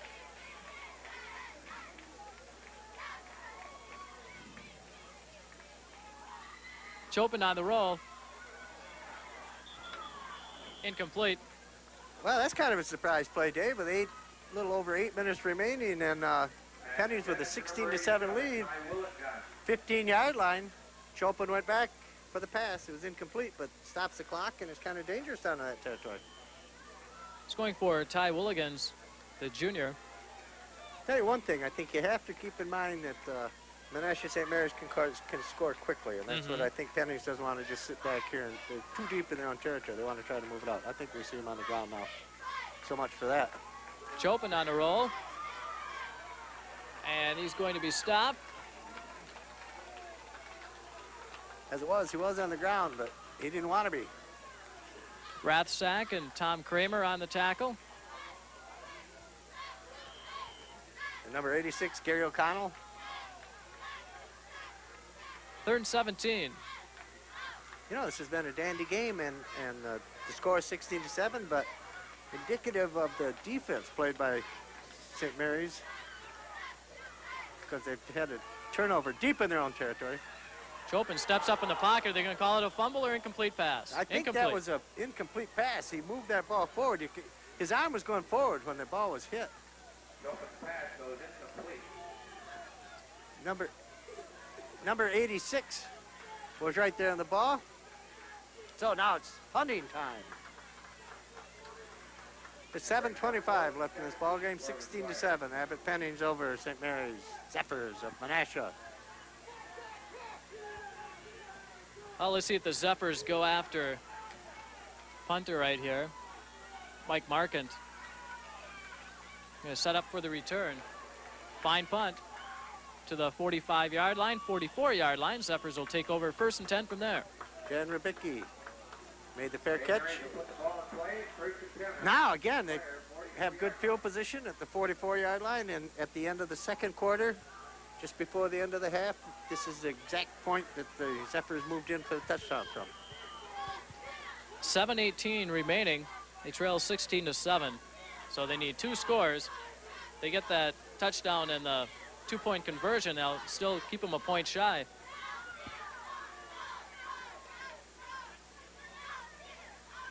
In motion, Whitman. On back to pass. Well, he's busy in the air. Complete. Probably Bob Whitman. Yes, it is. Another good job by Whitman. They kind of had a prevent defense there, and they just got a little bit deeper in the zone, I think, than they've been playing. We'll see Whitman going down after moving in motion from right to left. So they haven't been using that setup. So I think that the defense of De Pere got confused just a little bit. Now we have 2 split out ride. Pat Hubley, number 87, and Bob Whitman, number 80, to the right. Gain to 7, 2nd and 3. Whitman in motion again. Hahn on the draw. Gives it to Reckner. That handoff wasn't clean, Dave, and I believe that's what caused the problems on that. Well conceived play. It looked like it was going to be the same thing again with Whitman coming out in motion from right to left. Dan Albers on the stop, number 85. Senior worked his way into the starting lineup. 3rd and 4. Well, what do you do here, Pat? You try and grind out a couple yards and go for the 4th down? I think you've got 2 plays on this, Dave. Yeah. Yeah.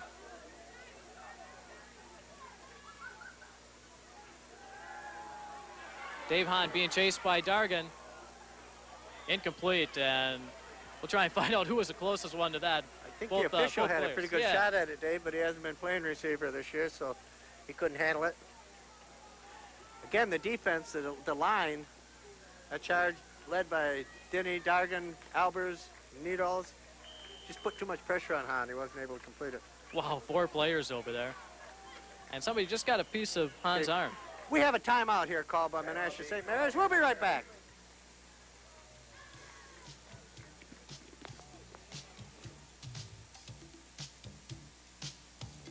McDonald's new McDLT. It could be the best tasting lettuce and tomato hamburger ever. You get a hot side hot. You get a cool side cool. New McDLT. And the hot stays and the cool stays. New McDLT. It's a good time for the great taste of McDonald's. New McDLT. Bring in your newspaper coupons now for a free McDLT with the purchase of a medium or large soft drink and large fries. Now's a good time for the great new taste of McDLT. You can help your hamburger. You can make it a delight. Just smile and say cheeseburger macaroni tonight. Say cheese. Hamburger helper. Say cheese. Helped her hamburger. Hamburger helper. Helped her hamburger helper. Make a great meal. Hamburger Helper Cheeseburger Macaroni turns your plain hamburger into a savory, tangy cheddar cheese and macaroni supper your family will smile about. Hamburger helper. Helped her hamburger helper. Say cheese. Make a great meal.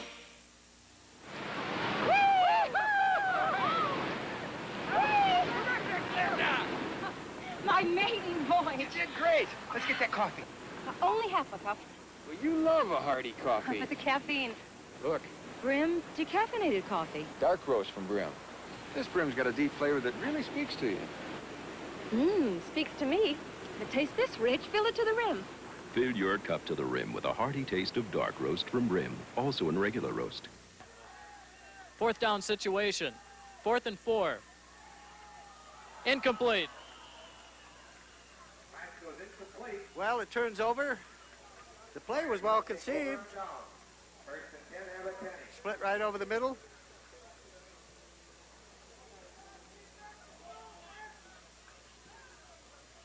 I think we're going to see if a chance to see this play again. That looked like Gary O'Connell in there on that certain play, number 86. Would have been enough for the first down. First and 10 for the Squires. Jose up the middle. Pickup of about 4 yards. We have 5:40 left in the ball game. And the Squires trying to take a big chunk of that clock out of there. Jim Gregg out. Belanger in, number 32. Wide to the right. Ty Wilgans. 2nd and 7 for De Pere Abbot Pennings. Chopin, the pitch to Malik. Malik on the left side. Enough for a first down and more. Number 20, Dave Bollick is the ball carrier. There's a wide pitch out. Gave Malik some running room. He gets outside. We'll see the replay of this. We see that he goes out wide to his left. Here comes the throw. Gets outside, turns it upfield. Nice gain, but Dave Malik, fine runner for the Pennings Squires. And he stays in bounds. That's right. It's important. You want to run that clock out. 5:01. First down, De Pere Pennings. Give this to Malik again. Malik on the right-hand side. He drills it up for some more. And Pat Costello on the tackle. He made a nice, fast, sharp cut. Turn right inside. Big gain. Again, we'll see Malik coming out the other way now. Out to his right. Looks downfield. Cuts inside. Well done. Finally stopped. By number 20, Reckner. Gain of 7. Pennings trying to improve its record to 6-1 in the conference. Remain tied with Green Bay Promontory and Fond du Lac Springs. Malik again. He'll try the left side. This time no gain. Costello. And along with Bob Whitman on the tackle. Whitman moved up from that safety position along with the linebacker number 7, Costello. Good job done. They finally stopped that wide sweep. 4 minutes left in the game. Here we're going to see. Malik trying to get outside. The defensive end forced him a little bit deeper into that backfield than he wanted to go. Then you see Whitman and Costello following up on the tackle. 3rd and 6. Menasha St. Mary will be in a must-win situation next week when they host Green Bay Promontory. Chopin almost intercepted by Bob Whitman. No, I think that was number 20. Is that Reckner? Reckner, beautiful play. Looked like we were going to have a completion. We'll see down the field to Ty Wignut. Throw. Looks like he has it. Whoa, out of nowhere, number 20. Nice play. Jan Reckner on the stop. 4th and 8. Remember, we have Milwaukee Bucks basketball coming up immediately after this game. Martint will be doing the punting.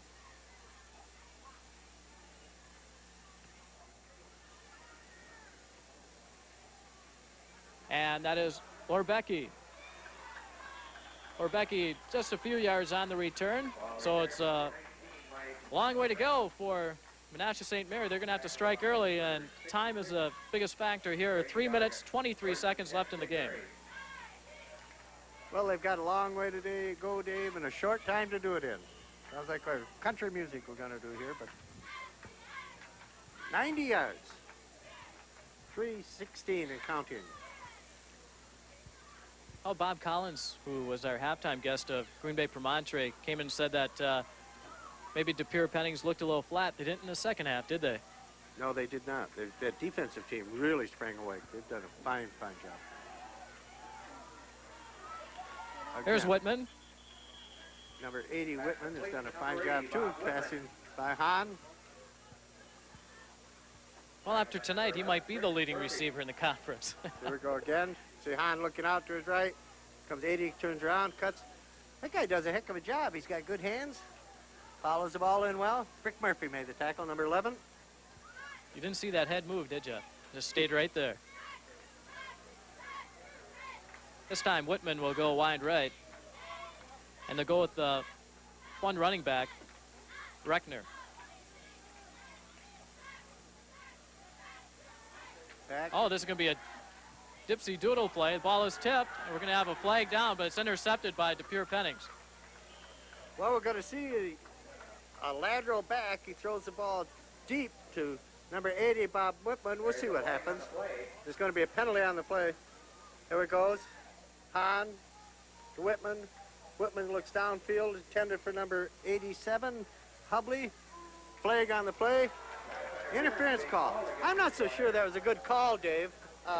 I think that ball was touched first, and I think it was not a good call. I agree. John Schumacher, 43, gets his hand right in there. There it is. There's the tap. Okay, now there shouldn't be interference on this call. There we see the flag coming out. I think the official had his hand on that flag right when he saw the receiver go down. In fact, I think they're taking it away right now, as a matter of fact. Are they? We're going to march the penalty off, or what are we going to do here? I think it's going to be a 15-yard penalty. Okay, it looks like Pennings is going to do the calling timeout. There's 2:09 left in the game, 16 for Pennings, 7 from Menasha St. Mary's, and we'll be right back. Value and quality? Century has it on national brands. I won't shop anywhere else. You'll say thank goodness for Banquet when you shop at Century, because this week Banquet frozen dinners are only 77 cents each, and Banquet frozen meat pies are just 3 for 89 cents. Or bake up family favorites with Nestle morsels for all reasons, just $1.47 for your choice. Toll House butterscotch, peanut butter, milk chocolate, or Nestle Little Bits. National brand value at Century? You bet. The 86s are here, and more are coming to Lemieux Toyota. More sedans, more trucks, and more performance cars than ever before. What better time to test drive the car you've always wanted? Toyota gives you more, but Lemieux Toyota gives you even more. More selection and immediate delivery. Test drive a new Toyota. Get a coupon for a Whopper and a soft drink at any Green Bay Burger King. Go for more, a Whopper of a ride along with a Whopper of a buy at Lemieux & Son Toyota, 2550 South Oneida, Green Bay. He was just an average American who tried to do the right thing. If you don't want to get involved, just tell us. If I can help you, I will. And then he became a target. Because sometimes when a man stands up for what's right, this is my house. He has to stand alone. Man, death. Come with me. Stand Alone, the story of a real American hero. Charles Durning, Pam Grier, Stand Alone, rated R. Consult your local newspaper for showtime. There we are. We're back live. Hey, that's my kind of guy with that gun pointed.